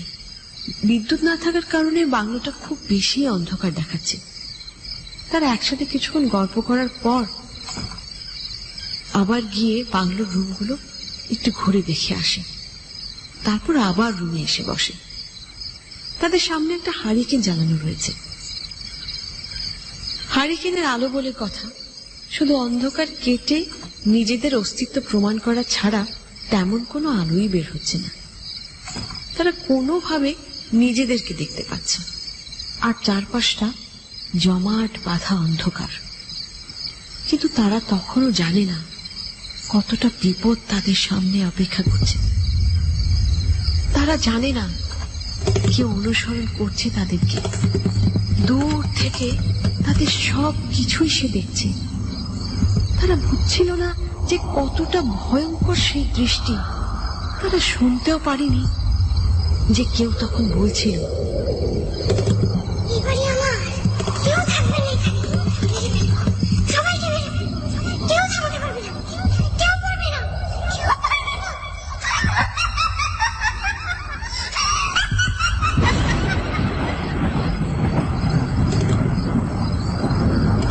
তারা তিনজন ড্রয়িং রুমে বসে আছে। বাইরে বৃষ্টি হচ্ছে, আর তার সাথে মাঝে মাঝে বজ্রপাত। পরিবেশটাই যেন ভৌতিক হয়ে গেছে। বিভিন্ন বিষয় নিয়ে তারা গল্প করছিল। এর মধ্যে পুলিশ তো রীতিমতো ভূতের গল্পই শুরু করলো। সে বলতে থাকে, এটা ঠিক গল্প না, বলা যায় বাস্তব অভিজ্ঞতা। তবে আমার না, আমাদের গ্রামের একজনের। এমন বৃষ্টির দিন আসছিল, আন্ধার, চুপচাপ রাত, চারপাশে ঝিঝি পোকার ডাক আর শিয়ালের হাঁক ছাড়া কিছুই শোনা যাচ্ছিল না। এমনি ভাবেই তার গল্প এগোতে থাকে। এর মধ্যে 12টা বেজে যায়। বাইরে তখনও বৃষ্টি হচ্ছিল। হঠাৎ করে বাইরে বিদ্যুৎ চমকায়। হয়তো কাছাকাছি কোথাও হবে। শব্দটা অনেক বেশি হয়েছিল। তারা তিনজনই চমকে ওঠে শব্দে। তারপর ঘোরটা কেটে যাবার পর তারা আবার গল্পে মনোযোগ দেয়। আর ঠিক তখনই তারা তিনজনই একটা শব্দে আবার ভীষণ চমকে ওঠে। তারা সবাই একটা কান্নার শব্দ শুনতে পায়। একটা মেয়েলি কণ্ঠস্বর। কান্নার শব্দটা বাইরে থেকে আসতে থাকে। এমন বৃষ্টির রাতে বাইরে কে কাঁদবে? আর এখানে কোনো মেয়েও তো থাকে না। তাহলে এটা কি? ভয় পেয়ে যায় তারা। তখনই কান্নাটা থেমে গিয়ে অট্ট হাসির শব্দ ভেসে আসে।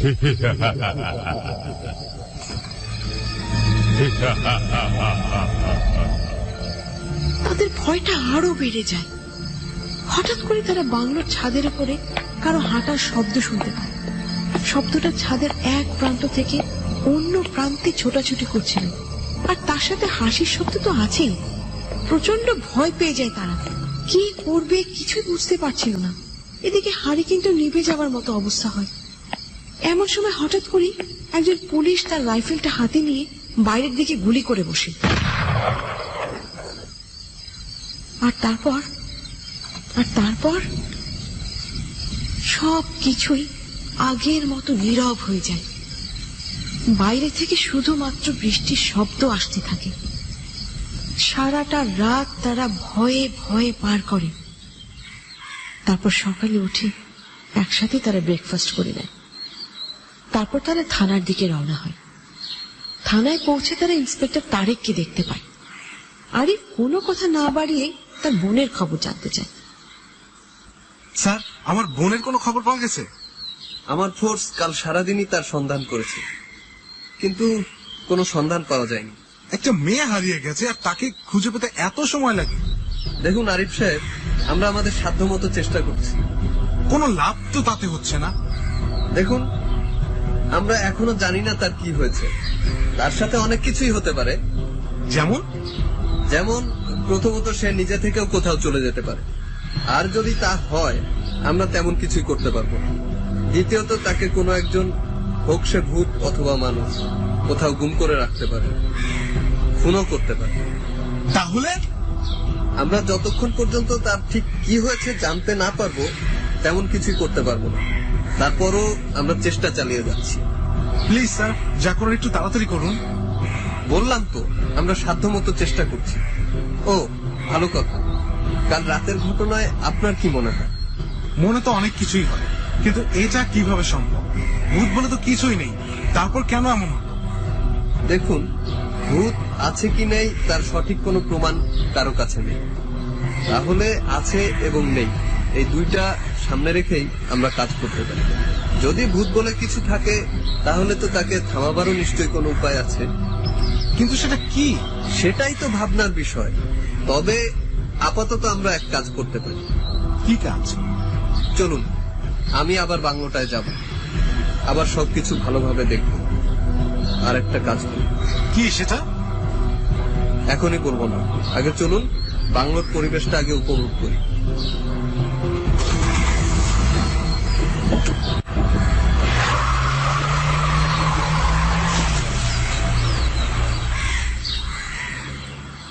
ইন্সপেক্টর তারেক আরিফকে নিয়ে আবার বাংলোয় ফিরে আসেন। ততক্ষণে দুপুর হয়ে গেছে। কেয়ারটেকার তাদের খাবারের ব্যবস্থা করে।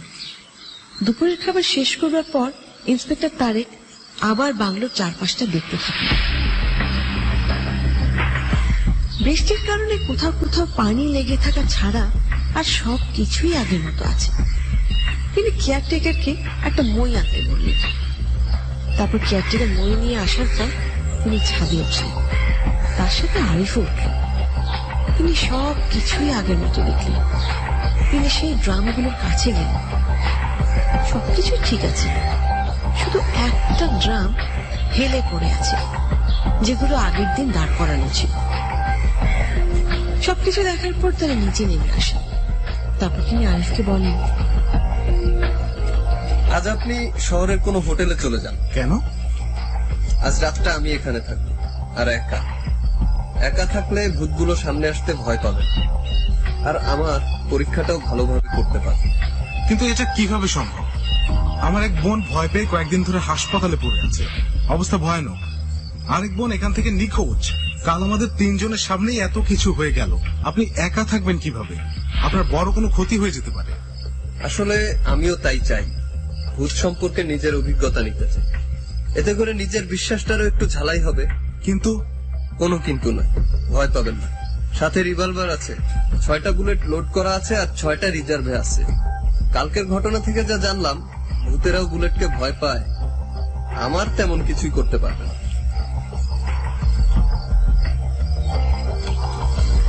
কি আর করার?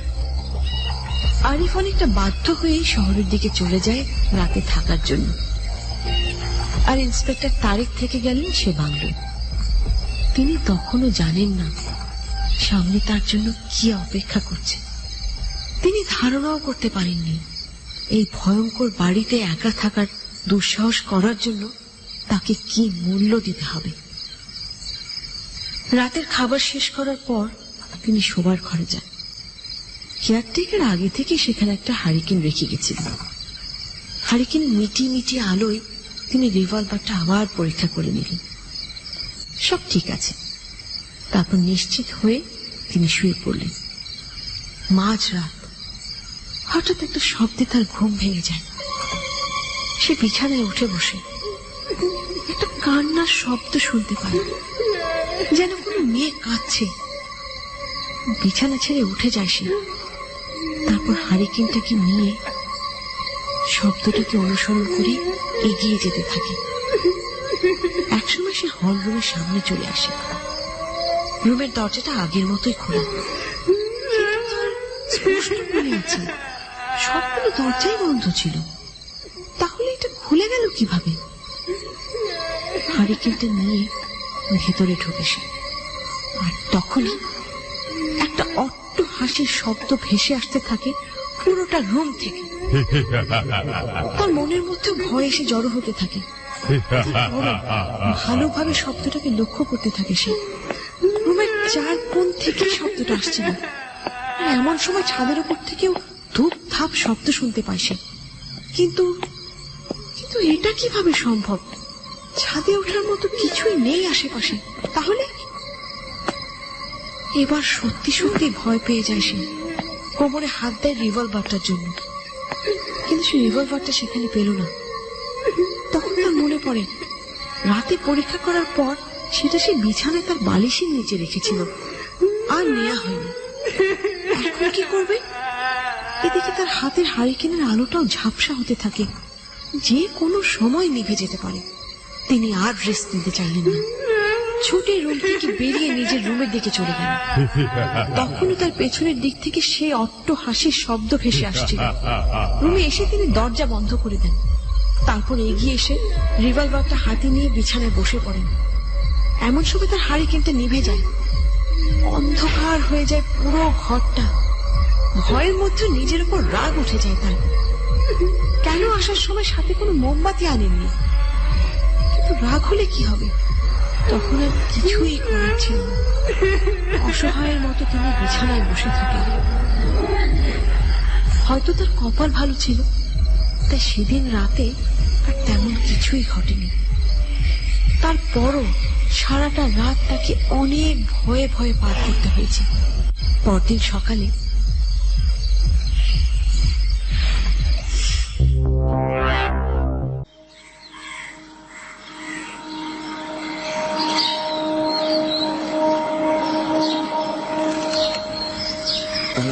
আমি এখন থানায় যাব, আর সেখানেই ব্রেকফাস্ট করব। এমন ভৌতিক বাংলো আমার জীবনে আর দেখিনি। কেন স্যার, কি হয়েছে? যাই হোক, এখানে আর এক মুহূর্তও থাকবো না। আমারও জীবনের মায়া আছে। যা হবার হোক, আমি আর কখনো আসছি না এদিকে। এখনো বিয়ে করিনি। আমি এত আগেই মরতে চাই না। আর আপনি একটা কথা বলতে পারেন? কি কথা? আচ্ছা, এই বাংলোটা ভৌতিক হলো কিভাবে? কোথা থেকে আসলো এই আত্মারা? কেন আসলো? কি চায় তারা? কি চাই এইটা তো কইতে পারুম না স্যার। তবে বাড়ি নিয়া একটা কাহিনী অবশ্য আছে। এইটা হাসানা মিশা তা অবশ্য আমি জানি না। সে মেলা দিন আগের কথা। এই বাংলোতে একজন বয়স্ক লোক তার বউরে নিয়া থাকতো। বাংলোটা তাদেরই আসিল, আর তাদের কোনো কোলামাইয়াও আসিল না, কিন্তু অনেক সুখেই আসিল তারা। দুইজন মাত্র মানুষ, তেমন কোনো ঝামেলাও ছিল না। কিন্তু যখন তার বউ অসুস্থ হইয়া গেল, তাকে দেখাশোনা করা সহ বাড়ির অন্যান্য কামের লেগা তাগরে একজন লোক দরকার ছিল। কিন্তু বিশ্বস্ত লোক খুঁজা পাওয়া যাচ্ছিল না। তখন তার পরিচিত এক আত্মীয়র কথা মনে হইল। তাই সে বৃদ্ধ লোক তার কথাই চিন্তা করল। যথারীতি তারে নিয়েও আসছে। কয়েকটা দিন তো ভালোই কাটছিল, কিন্তু কিছুদিন পরই তার মধ্যে লোভ কাজ করতে শুরু করল। সে বৃদ্ধের বাংলো থেকে বিভিন্ন দামি দামি সব জিনিস চুরি কইরা নিয়ে যাইত। আর কয়েকটা দিন এইভাবে যাবার পর বৃদ্ধা কিছুটা বুঝতে পারছিল, কিন্তু ততক্ষণে অনেক দেরি হইয়া গেছে। কারণ ততক্ষণে এই লোকটাই বৃদ্ধকে মাইরা ফেলিয়া এই বাংলো দখলের চিন্তাও কইরা রাখছে। যেই ভাবা সেই কাজ। আর দেখতেই পাইতাছে এখানে আশেপাশে কোনো লোকজন নাই, তাই এই কাজ করতে তার তেমন কোনো অসুবিধা হয় নাই। সে তার পেলার মতো দুইজনই খুন করে। খুন কইরা এই বাংলোটারে দখল নেয়। হ্যাঁ, প্রথম কয়েকদিন ভালোই ছিল, কিন্তু কিছুদিন পর থেকে সে নাকি ওই বৃদ্ধরে রাত্রেবেলা স্বপ্নে দেখত। আর আরো কিছুদিন পরে তাদের দুইজনের লাশও এই বাড়িতেই পাওয়া যায়। কিন্তু কিভাবে তারা মারা গেছে তা কেউ জানে না। আর তারপর থেকেই এই বাংলোতে এরম সমস্যা হয়ে যাইতেছে। আর তাদের মৃত্যুর পর বাংলোর মালিক হয় এই বৃদ্ধেরই একটা ছোট ভাই। এমনিতে তার কেউ না থাকলেও বাংলোর দখল নেবার জন্য তার আত্মীয়ের কোনো অভাব হয় না। আর ওই লোকই আমার এইখানে নিয়োগ দিছে। কিন্তু তার সাথেও ওই একই ঘটনা ঘটছে। আর সেই কারণে সেও এইখানে বেশি দিন থাকতে পারে নাই। অবশেষে সেইটা বেচাই দিছে। আর এইটা কিনা লইছে আমগরে নতুন মালিক। এইদিকে বেড়াতে আইয়া তার এই বাংলোটা পছন্দ হইয়া যায়। আর হুনে এটা অনেক কম দামে বিক্রি করা হইব। একে তো ভূতের ভয়, তার উপর আরেকজনের জিনিস। যা বিক্রি করতে পারে তাই তো লাভ। সাহেব কম দামে পাইয়া এটা কিনা লইছে। আর তারও লোকের দরকার, তাই আর আমারে বাদ দেয় নাই স্যার। ঘটনা যাই হোক, তা দিয়ে আমার কি? আমি আর এদিকে আসছি না। নেহাতি আমার কপাল ভালো ছিল, তাই এ যাত্রায় বেঁচে গেছি। আপনিও পালান। এখানে থাকলে আপনিও মরবেন। তারপর আর তিনি কিছুই বললেন না। সোজা থানার দিকে হাঁটা দিলেন।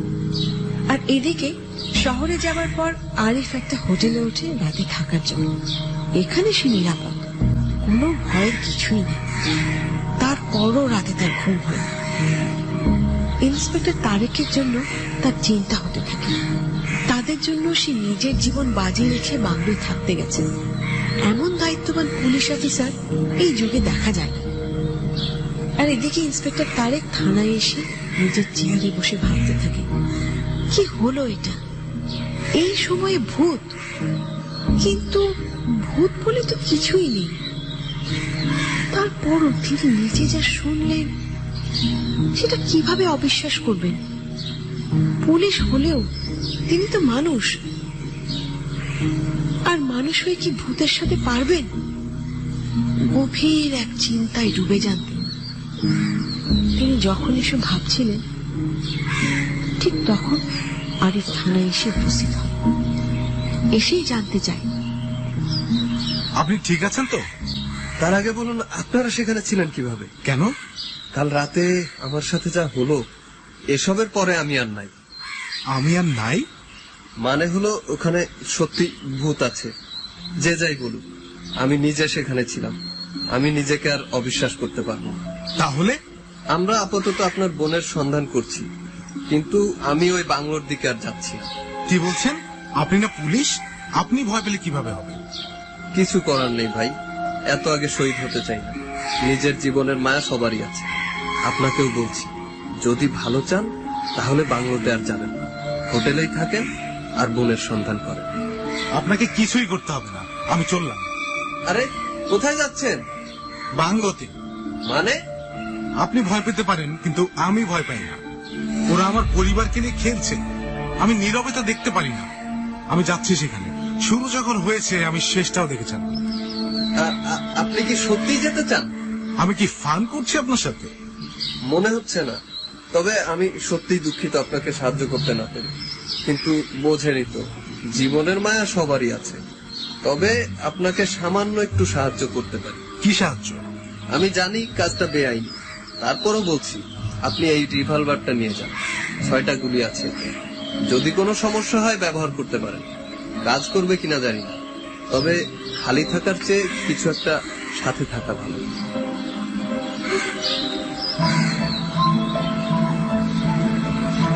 আরিফ তার কথা শুনে অবাক হয়। তারপরও কি যেন ভেবে তার হাত থেকে রিভলভারটা নিয়ে নেয়, ভালো করে দেখে এটাকে। তারপর মৃদু একটা হাসি দিয়ে তাকে ধন্যবাদ বলে বাংলোর দিকে রওনা হয়। বিকেলের দিকে সে বাংলো এসে পৌঁছান। তাকে একা দেখে কেয়ারটেকার বলে ওঠে, স্যার আপনি একা কেন? পুলিশ কই? ভয় পেয়েছে। ভয় পাইছে মানে? কাল একা ছিল, কিছু হয়েছে, এখন জীবনের মায়া করতেছে, তাই কেউ আর আজ আসতেই চাই। ওনা গড়ে আর কি দোষটা? জীবনের মায়া সবারই আছে। কেডাই মরতে চাই কন? তাহলে চাকরি করতে আসলো কেন? বাড়িতে শাড়ি পরে বসে থাকলেই তো ভালো হতো। স্যার মনে হয় রাইগা গেছেন। যদি কিছু মনে না করেন তাইলে একটা কথা কই। বলেন। আপনি থাইয়েন নাই হানে। মানে?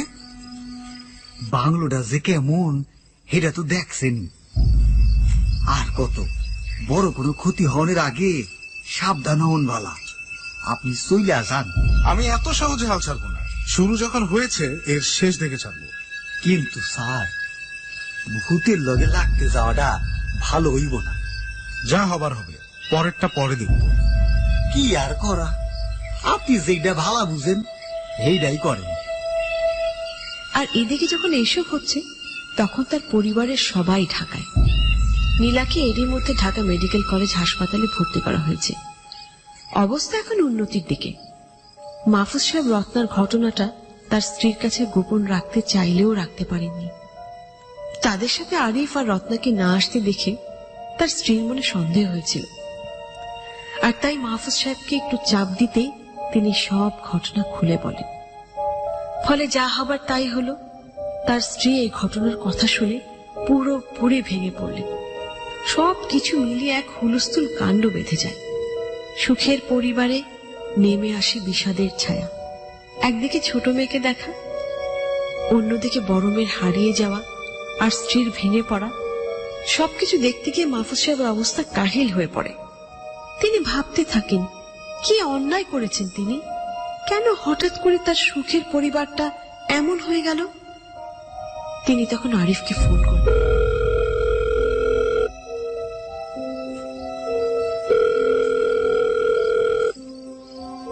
রত্নার কোনো খবর পেয়েছিস? না বাবা, পুরো এলাকাটা খুঁজে দেখেছি, পুলিশও খুঁজছে, কিন্তু এখন পর্যন্ত কোনো সন্ধান পাইনি। তাহলে কি? জানি না। এই 2 দিন পুলিশ ভালোভাবে আমাকে সাহায্য করছে, কিন্তু কিন্তু কি? কাল তাদের অফিসার বাংলোয় একা থাকতে এসে ভয় পেয়ে যায়, আর এতটাই ভয় পায় যে বাংলোয় আর আসতেই চাইছে না। তাই তাদের উপর এখন আর তেমন ভরসা করতে পারছি না। তাহলে কি করবি? যা করার একাই করার চেষ্টা করব। আমার বিশ্বাস আমি পারব। তোকে পারতেই হবে। তুই এখন কোথায়? বাংলোতে ফিরে এসেছি, আজ এখানেই থাকবো। এখান থেকেই তাকে হারিয়েছি, যতক্ষণ না পাবো এখান থেকে যাব না। তুই পাগল হয়ে গেছিস? তুই মারা যাবি এখানে থাকলে। তুই অন্য কোথাও চলে যা, তারপর খোঁজ কর। আগে নিজে বাঁচার চেষ্টা কর। বোনকে যদি না পাই বেঁচে থেকে কি লাভ? যখন হারিয়েছিল তখন আমার সাথেই ছিল, তাই খোঁজ পাবার দায়িত্বটা আমারই নিতে হবে, আর আমিই সেই দায়িত্বটা নিয়েছি। স্যার, ও স্যার, একটা কথা কই। বলেন। যদি কিছু মনে না করেন তাহলে আজ রাইতে আমি আপনার লগে থাই। একা থাকলে আপনার সমস্যা হইতে পারে। না, আপনাকে থাকতে হবে না, আমি একাই থাকবো। কিন্তু কোনো কিন্তু না, সমস্যাটা আমার, আর এর সমাধানটা আমিই করব। চলে যান। অভিশপ্ত বাংলোটাতে আরিফ তখন একা। স্বাভাবিকভাবেই তার মনে ভয় থাকার কথা ছিল, কিন্তু কেন যেন তার আর তখন ভয় করছিল না। ভয়ের বদলে মনের মধ্যে তীব্র ক্ষোভ এসে বাসা বাঁধতে থাকে। তা কেন যেন মনে হতে থাকে আজই সে তার হারানো বোনের রহস্য খুঁজে পাবে, কিন্তু কিভাবে সেটা সে জানে না, আর জানতেও চায় না। এদিকে আবারও সেই সব অস্তিত্বরা জেগে ওঠে, আনন্দে মেতে ওঠে তারা। তাদের শেষ শিকার এখন তাদের হাতের মুঠোয়, আর মাত্র কিছুক্ষণ। তারপর তারা শেষ করে দিতে পারবে তাদের শেষ বাধাটিকেও। তাদের সময় এগিয়ে আসছে। শিকার এখন একা, কিছুই তাদের বাধা দিতে পারবে না। আস্তে আস্তে তারা আরিফের দিকে এগিয়ে আসার প্রস্তুতি নিতে থাকে। সেই সাথে সেই পরিচিত ভয়ঙ্কর অট্টহাসি। আরিফ বসে আছে।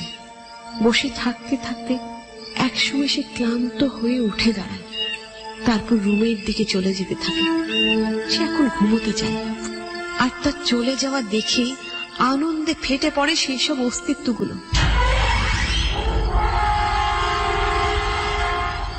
তাদের বের হওয়ার সময় হয়ে গেছে। আর ওদিকে আরিফ রুমে গিয়ে হারিকেনের আলোতে রিভলভারটা পরীক্ষা করল। সে জানে না এটা তার কোনো কাজে আসবে কি, তারপরও নিজেকে রক্ষা করার সামান্য সম্বল হিসেবে হলেও সে এটাকে রাখতে চায়। কিছুক্ষণ পর সে হারিকেনের আলোটা কিছুটা কমিয়ে শুয়ে পড়ে। কিছুক্ষণের মধ্যেই তার ঘুম এসে যায়। রাত তখন 12টার মতো হবে। হঠাৎ করে বাংলো থেকে ভয়ঙ্কর হাসির শব্দ আসতে থাকে।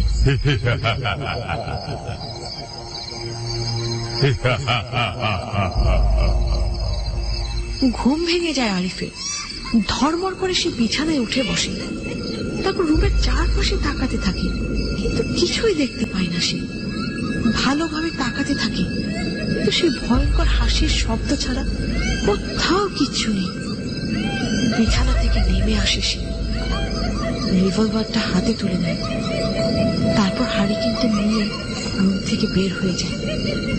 শব্দটাকে অনুসরণ করে এগিয়ে যেতে থাকে। এদিকে আরিফ যখন এইসব করছে, দূর থেকে কোনো একজন তাকিয়ে আছে বাংলোটার দিকে।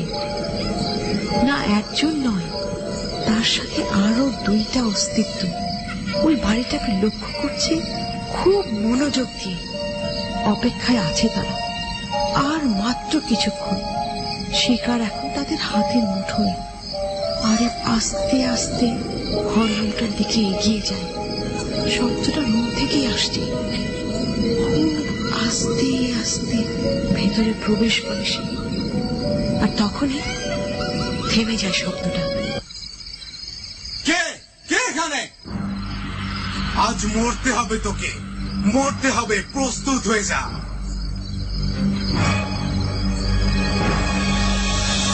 সে চমকে গিয়ে পেছনে তাকায়। হারিকেনের আবছা আলো এসে কিছু একটা দেখতে পায়। প্রচন্ড ভয় পেয়ে যায় সে। সে বুঝতে পারে মৃত্যু এগিয়ে আসছে, হয়তো এক্ষুনি তাকে কিছু করতে হবে। সময় অনেক কম। মনের মধ্যে সাহস সঞ্চয় করতে থাকে সে। তারপর আস্তে আস্তে এগিয়ে যেতে থাকে ওই অশরীরটার দিকে। ভালো করে লক্ষ্য করতে থাকে তাকে, অনেকটা নারী মূর্তির মতো। কিন্তু কিন্তু সে যে শব্দটা শুনেছে সেটা তো পুরুষ কণ্ঠ। তারপরও এগিয়ে যেতে থাকে সে, আর তখনই সেই অট্টহাসির শব্দটা ভেসে আসে।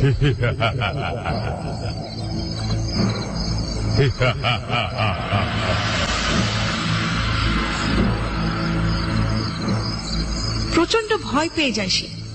রিভলভারটা হাতে তুলে নেয়, মূর্তিটাকে লক্ষ্য করে কয়েকটা গুলি করে সে।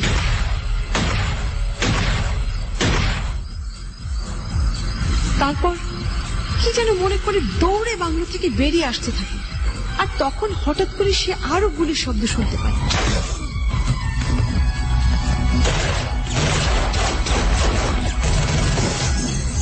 একটা কিংবা দুটো নয়, অনেকগুলো গুলির শব্দে কান ফেটে যাওয়ার অবস্থা। সে দৌড়ে বাংলো থেকে বের হওয়ার সাথে সাথে একটা কিছুর সাথে ধাক্কা লাগে তার। সেই জিনিসটা আর কিছুই নয়, একটা মানুষ, জলজ্যান্ত মানুষ। তার দিকে রিভলভার তাক করে উঠে দাঁড়ায় সে, আর উঠেই সে চমকে ওঠে। সেই মানুষটা আর কেউ নয়, পুলিশ ইন্সপেক্টর তারেক। রিভলভারটা নিচে নামায় সে। তখন আরো দুজন কনস্টেবল তাদের কাছে চলে আসে। কি হচ্ছে আরিফ কিছুই বুঝতে পারছিল না, আর তাকে বোঝার মতো সময় না দিয়ে বাকি তিনজন বাংলোর পেছন দিকে দৌড়ে চলে যায়। আরিফ পাথরের মতো দাঁড়িয়ে থাকে। একটু পর সেও দৌড়ে পেছনের দিকে যেতে থাকে। পেছনে গিয়ে সে তিনজনকে আবার দেখতে পায়। তারা সেখানে দাঁড়িয়ে আছে আর চারপাশে কি যেন লক্ষ্য করছে। অবাক হয় আরিফ। তারপর এগিয়ে গিয়ে ইন্সপেক্টর তারেককে জিজ্ঞেস করে, কি হলো এটা? কোনটা? আপনার এখানে? আর আসবো না বলার পরও এসেছি দেখে অবাক হচ্ছেন? তা তো অবশ্যই হয়েছি, কিন্তু গুলির শব্দ? আমি তো এত গুলি করিনি। এত গুলির শব্দ কোত্থেকে আসলো? কেন, বন্দুক তো আমাদের কাছেও আছে। আমরা কি গুলি করতে পারি না? তা পারেন, কিন্তু কেন? বলবো বলবো, সবই বলবো, তবে এখন না, পরে। আপনি আসুন আমাদের সাথে। আমরা কোথায় যাচ্ছি? আরে আপনি শুধু দেখতে থাকেন। কে কে এখানে? পুলিশ, দরজা খুলুন।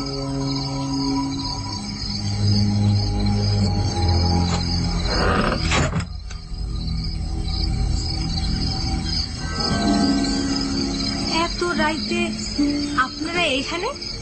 দরকার আছে। আপনার স্বামী কোথায়? কেন? বাংলোতে একটু সমস্যা হয়েছে, ওকে আমাদের সাথে যেতে হবে। ওর সাহায্যের দরকার হতে পারে। কিন্তু সে তো বাড়িতে নাই। কোথায় গিয়েছে? একজনের বাড়িতে দাওয়াত ছিল, সেইখানে গেছে।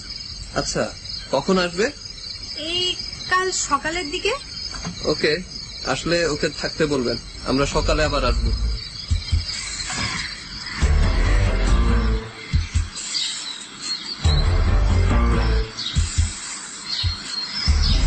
পরদিন সকাল 10টার দিকে তারা বাংলোর পেছনের দিকে যায়, কাল রাতে কি হয়েছে দেখার জন্য। চারপাশটা ভালো করে লক্ষ্য করে, কিন্তু তেমন কিছুই পাওয়া যায় না। তারা যখন ফিরে আসছিল তখন কিছু একটা দেখে আরিফ হঠাৎ থেমে যায়। তারপর সেদিকে এগিয়ে যায়। রক্ত। তারা সেখানে গিয়ে রক্ত পড়ে থাকতে দেখে, আর একটু পর পরই তারা রক্তের দাগ দেখতে পায়। এইসব দেখে ইন্সপেক্টর তারেক বলে উঠলেন, আমি যা ভেবেছিলাম ঠিক তাই। কি ভেবেছিলেন? ভূত। ভূত? এখানে সত্যিই ভূত আছে। মানে? মানে আমরা এখন ভূতটাকে ধরবো। আপনি আমার সাথে আসুন।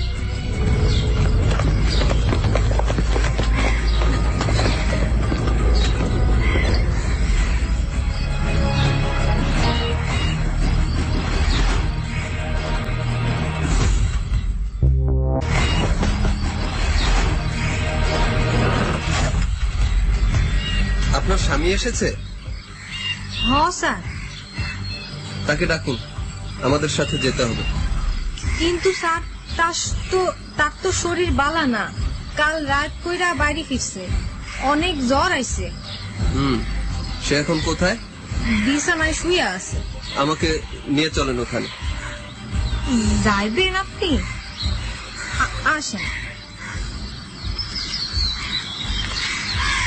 শরীরের কি অবস্থা? তেমন বালা না স্যার। না হবারই কথা। তা আরিফের বোন কোথায়? স্যার আমি কেমনে কমু, ওই হয়তো ভূতে লইয়া গেছে, আর কই দিছে আমি কেমনে জানুম। আর নাটক করতে হবে না। স্যার এই কি বলতেছেন এইসব?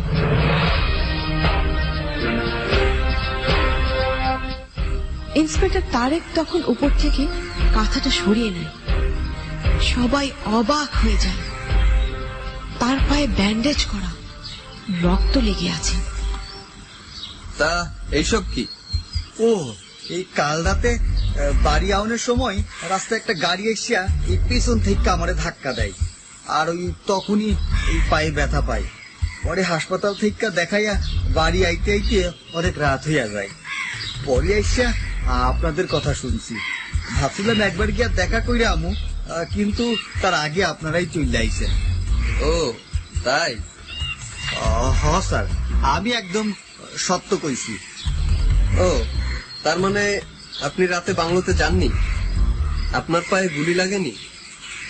ভালো কথা। তা আপনার এক্স-রে রিপোর্টটা আমাকে একটু দেখান তো। স্যার এক্স-রে তো করি নাই, শুধু একটু কাটতে গেছিল, তাই ব্যান্ডেজ করে রাখা দিছি। ও আচ্ছা আচ্ছা।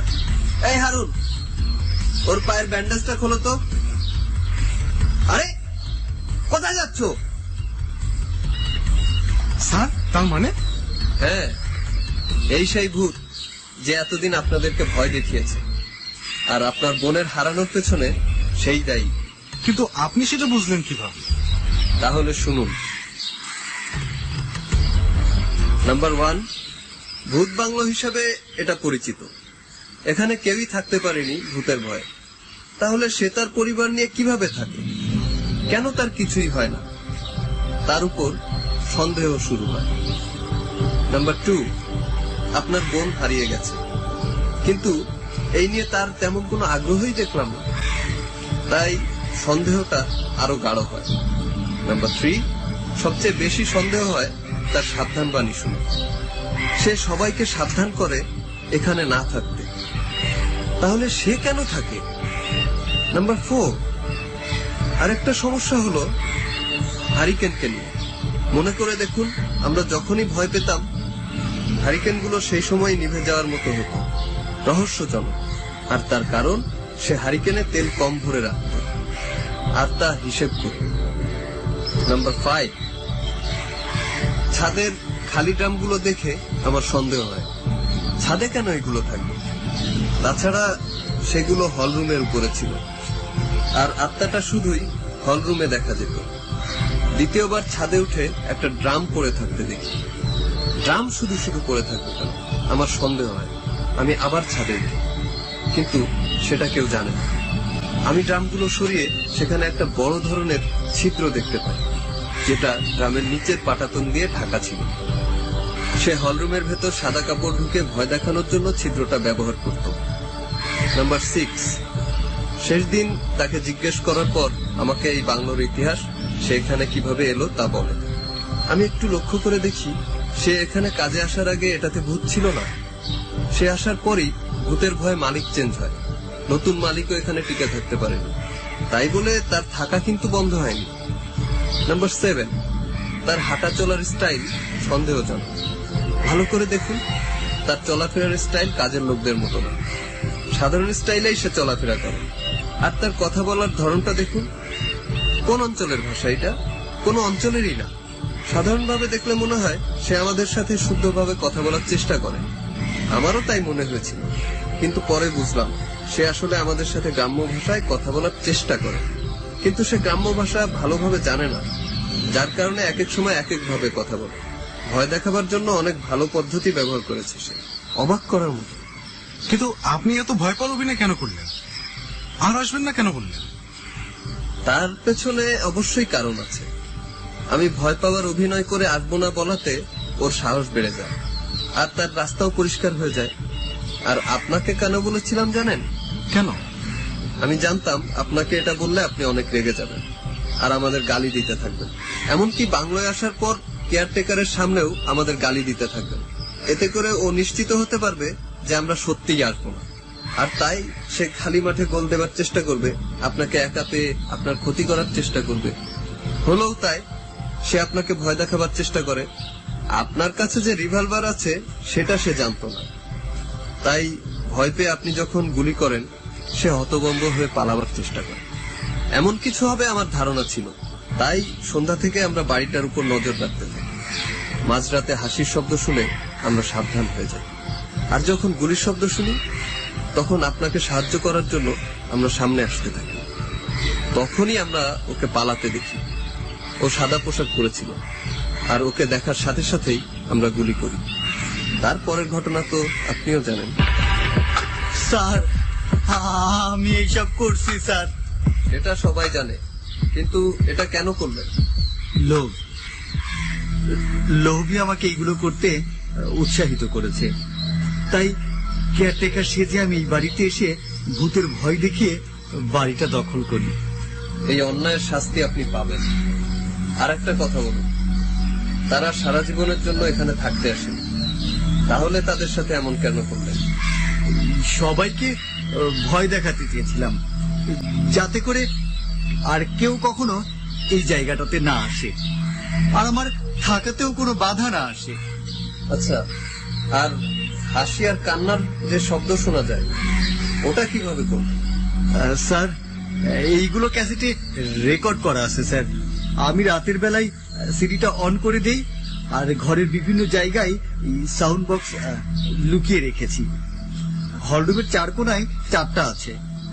মেঝেতে গর্ত করে ভেতরে এইগুলো রেখে উপরে টাইলস করে দিয়েছি, তাই বোঝাই যায় না। অনেক ভালো প্ল্যান। এখন ভালোভাবে বলে ফেলুন, আরিফ সাহেবের বোন কোথায়? আমি জানি না স্যার। থানায় নিয়ে কিছুটা দিলেই জানবেন। সময় থাকতে বলে ফেলুন, আপনার জন্য ভালো হবে। দাঁড়া, দেখাচ্ছি মজা। কি করছেন আপনি? স্যার, ভালোভাবে বললে ও মুখ খুলবে না। ওকে বলতে বলুন আমার বোন কোথায়, আর যদি না বলে তাহলে। আরিফ সাহেব, মাথা ঠান্ডা করুন, আইন নিজের হাতে নেবেন। আরিফের বোন কোথায়? সে তো আর নেই স্যার। মানে? ওই দিন রাতেও আমি ভয় দেখাবার চেষ্টা করি। একসময় সে নিজের রুম থেকে বের হয়ে আসে। যখন হল রুমে ঢোকে, আমি ওই জায়গাটা দিয়ে রুমের ভেতরে একটা সাদা কাপড় ঢুকিয়ে দিয়ে নিচে নেমে আসি। উদ্দেশ্য ছিল সে কেমন ভয় পায় তা দেখা। সে অবশ্য ভালোই ভয় পেয়েছিল। তারপরও কেন জানি অনেকক্ষণ কাপড়টার দিকে তাকিয়ে থাকে। কিছুক্ষণ তাকিয়ে থাকার পর সে হঠাৎ দৌড়ে বাংলো থেকে বের হয়ে আসে। আমার মনে হয় সে ভয় দেখানোর ব্যাপারটা বুঝে ফেলেছিল, তাই সে বাইরে এসেই বাংলোর ছাদের দিকে তাকিয়ে থাকে। আমার মনে ভয় হয় আমার এতদিনের প্ল্যান, এত কিছু সবই কি মাত্র কিছুক্ষণের মধ্যে একটা মেয়ের কারণে নষ্ট হয়ে যাবে। আমি এটা সহ্য করতে পারছিলাম না। তাই তাই সে যখন ছাদের দিকে তাকিয়েছিল, তার পেছন থেকে মাথায় আঘাত করি, আর আঘাতটা অনেক জোরে লেগেছিল হয়তো, তাই সে সেখানেই মারা যায়। স্যার, সে আমার বোনকে মেরে ফেলেছে। মেরে ফেলুন তাকে, আমাকে ছাড়তে বলুন। মাথা ঠান্ডা করুন আরিফ সাহেব, তাকে মারতে গিয়ে নিজে খুনি হবেন। আইনি ওর বিচার করবে।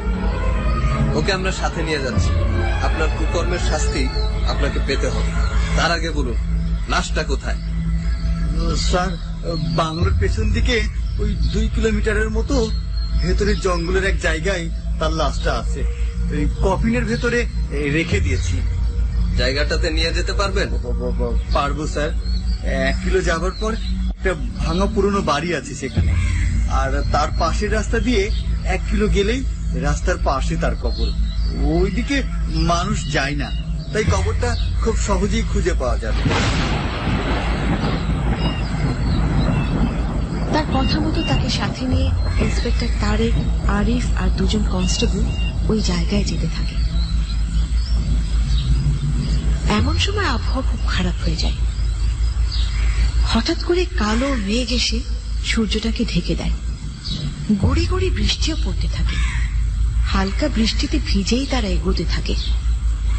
যখন তারা ভাঙা বাড়িটার কাছে এসে পৌঁছয়, হঠাৎ করে বৃষ্টির মাত্রা আরো বেড়ে যায়। সাথে সাথে দমকা ঝোড়ো হাওয়াও আসতে থাকে। তারা দৌড়ে গিয়ে ভাঙা বাড়িটায় আশ্রয়।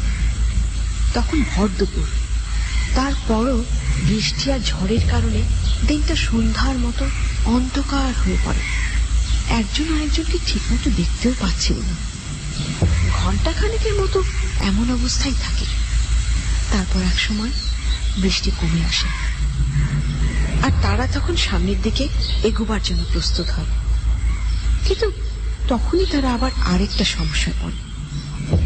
যখন কিছুটা আলো ফিরে আসে, তারা সবাই লক্ষ্য করল হাতকড়াটা এখানে থাকলেও কেয়ারটেকার এখানে নেই। সবাই অবাক হয়ে যায়, এটা কিভাবে সম্ভব? হাতকড়া সহ পালিয়ে গেলে একটা কথা ছিল, কিন্তু হাতকড়া ঠিকই আছে, শুধু কেয়ারটেকার নেই। আর এতজনের ভেতর থেকে হারিয়ে গেছে, যা পুরোপুরি অসম্ভব। কারণ এখান থেকে বেরোতে গেলে কারো না কারোর গায়ের সাথে ধাক্কা লাগার কথা, কিন্তু কিছুই তো হয়নি সেরকম। সবাই হতভম্ব হয়ে যায়। আগেই বলেছিলাম মেরে ফেলি বেটাকে, এখন সে পালিয়ে গেছে। আমার বোনের খুনি আমার হাতে এসে আবার চলে গেছে। চিন্তা করবেন না, পালিয়ে আর যাবে কোথায়? পালিয়ে সে বাঁচতে পারবে না, ধরা ওকে পড়তেই হবে। খুনি যখন বের হয়েছে, এখন সে পৃথিবীর যে প্রান্তেই থাকুক না কেন, পুলিশের হাত থেকে সে রেহাই পাবে না। যাই হোক, এখন চলুন আপনার বোনের খোঁজটা আপাতত করি, দেখি তার লাশের কোনো খোঁজ পাওয়া যায় কিনা। তারা আবার সবাই সামনের দিকে রওনা দিল। কিছুক্ষণ যাবার পরই তারা কেয়ারটেকারের সেই বর্ণনার জায়গাটা খুঁজে পেল। এমনকি যখন সামনে এগিয়ে গেল, তখন লাশের কফিনও দেখতে পেল। পাশে কবরটাও খোঁড়া ছিল। প্রথমে তারা অনেকটা অবাক হয়, লাশ কিভাবে কবরের বাইরে আসছে। কেয়ারটেকারের ভাষ্য মতে এটা তো কবরের ভেতরেই থাকার কথা। যাই হোক, এখন এত কিছু ভাবার সময় নেই। আরিফ তো কফিন দেখেই প্রায় কান্না শুরু করেছে। তার এত আদরের বোন এভাবে অকালে চলে যাবে সে কখনোই ভাবেনি। সে তার বোনের লাশের দিকে কিভাবে তাকাবে সেটা ভেবেই তার অবস্থা আরো খারাপ হয়ে আসছে। যাই হোক, কফিনের ঢাকনা খোলার জন্য এগিয়ে যান ইন্সপেক্টর তারেক। পাশের সবার তখন প্রায় দম বন্ধ হয়ে যাবার উপক্রম। কি এক অজানা আশঙ্কা যেন সবাইকে গ্রাস করে আছে। ইন্সপেক্টর তারেক কফিন খুললেন।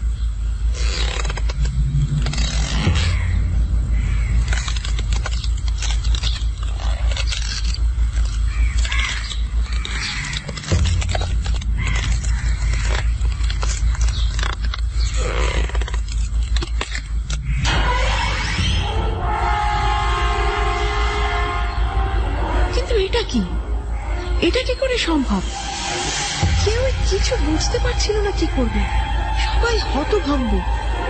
কফিনের ভেতরে একটা লাশ, কিন্তু সেটা রত্নার না, সেটা কেয়ারটেকারের লাশ। সবার ভেতরে যেন এক ঝলক বিদ্যুৎ চমকে গেল। সবাই নিস্তব্ধ, কারো মুখে টু শব্দটি নেই। কেউ কিচ্ছু বুঝতে পারছে না, শুধু একজন আরেকজনের মুখের দিকে তাকাচ্ছে। এমন সময় একটা হাসির শব্দ ভেসে আসে।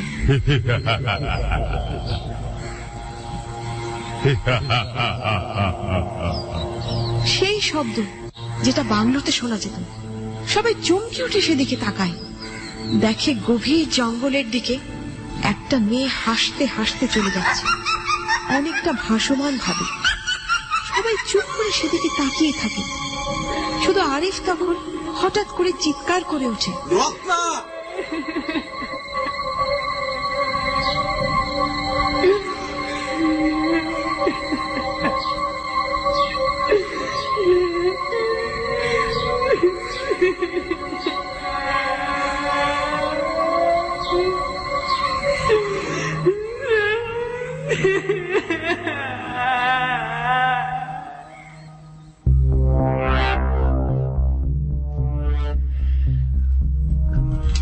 অসম্ভব ভয়ের কাহিনী আজকে কুয়াশার, এবং আমরা শুরুর থেকে দেখেছি অসম্ভব ভূতের ভয় এবং মাঝখানে এসে আমরা বা শেষের দিকে আমরা দেখলাম যে আসলে ভূত ছিল না, কেয়ারটেকারের ভয় দেখাচ্ছিল। কিন্তু শেষটা কি আসলেই তাই ছিল? আসলে কি ভূত ছিল না? আমরা শেষ মুহূর্তে রত্নাকেই দেখলাম এবং কেয়ারটেকারকে সে মেরে ফেলে প্রতিশোধ নিয়েছে। ভীষণ ভয়ের কাহিনী এবং শেষটা ভয়ঙ্কর। অনেকেই লিখেছেন, কিন্তু তার আগে জানিয়ে দেব আজকের কাহিনীর নাম অভিশপ্ত বাংলো। লিখেছেন আমাদের একজন শ্রোতা বন্ধু, লিখে পাঠিয়েছেন আশরাফুল আলম নরসিংদী থেকে। তাকে অসংখ্য ধন্যবাদ আমার পক্ষ থেকে, এবিসি রেডিওর পক্ষ থেকে। আর আজকে এই কাহিনীর নাট্যাংশ পরিচালনা করেছেন শেগুফতা আবেদ শাড়ি, আর সাউন্ডে অসাধারণ সাউন্ড ব্যাকগ্রাউন্ড মিউজিক শুনছিলেন আমাদের সাউন্ড এডিটর খালিদকে একটা বড় সড়ো থ্যাঙ্কস দিতে চাই, এবং পুরো কুয়াশা টিমকে ধন্যবাদ। যারা অভিনয় করেছেন তাদের নাম জানিয়ে দিচ্ছি: কাঞ্চন, কুমকুম, সিফাত, টিটো, শাড়ি, সেতু, মঞ্জু, লোবান, খালিদ এবং শাকিল।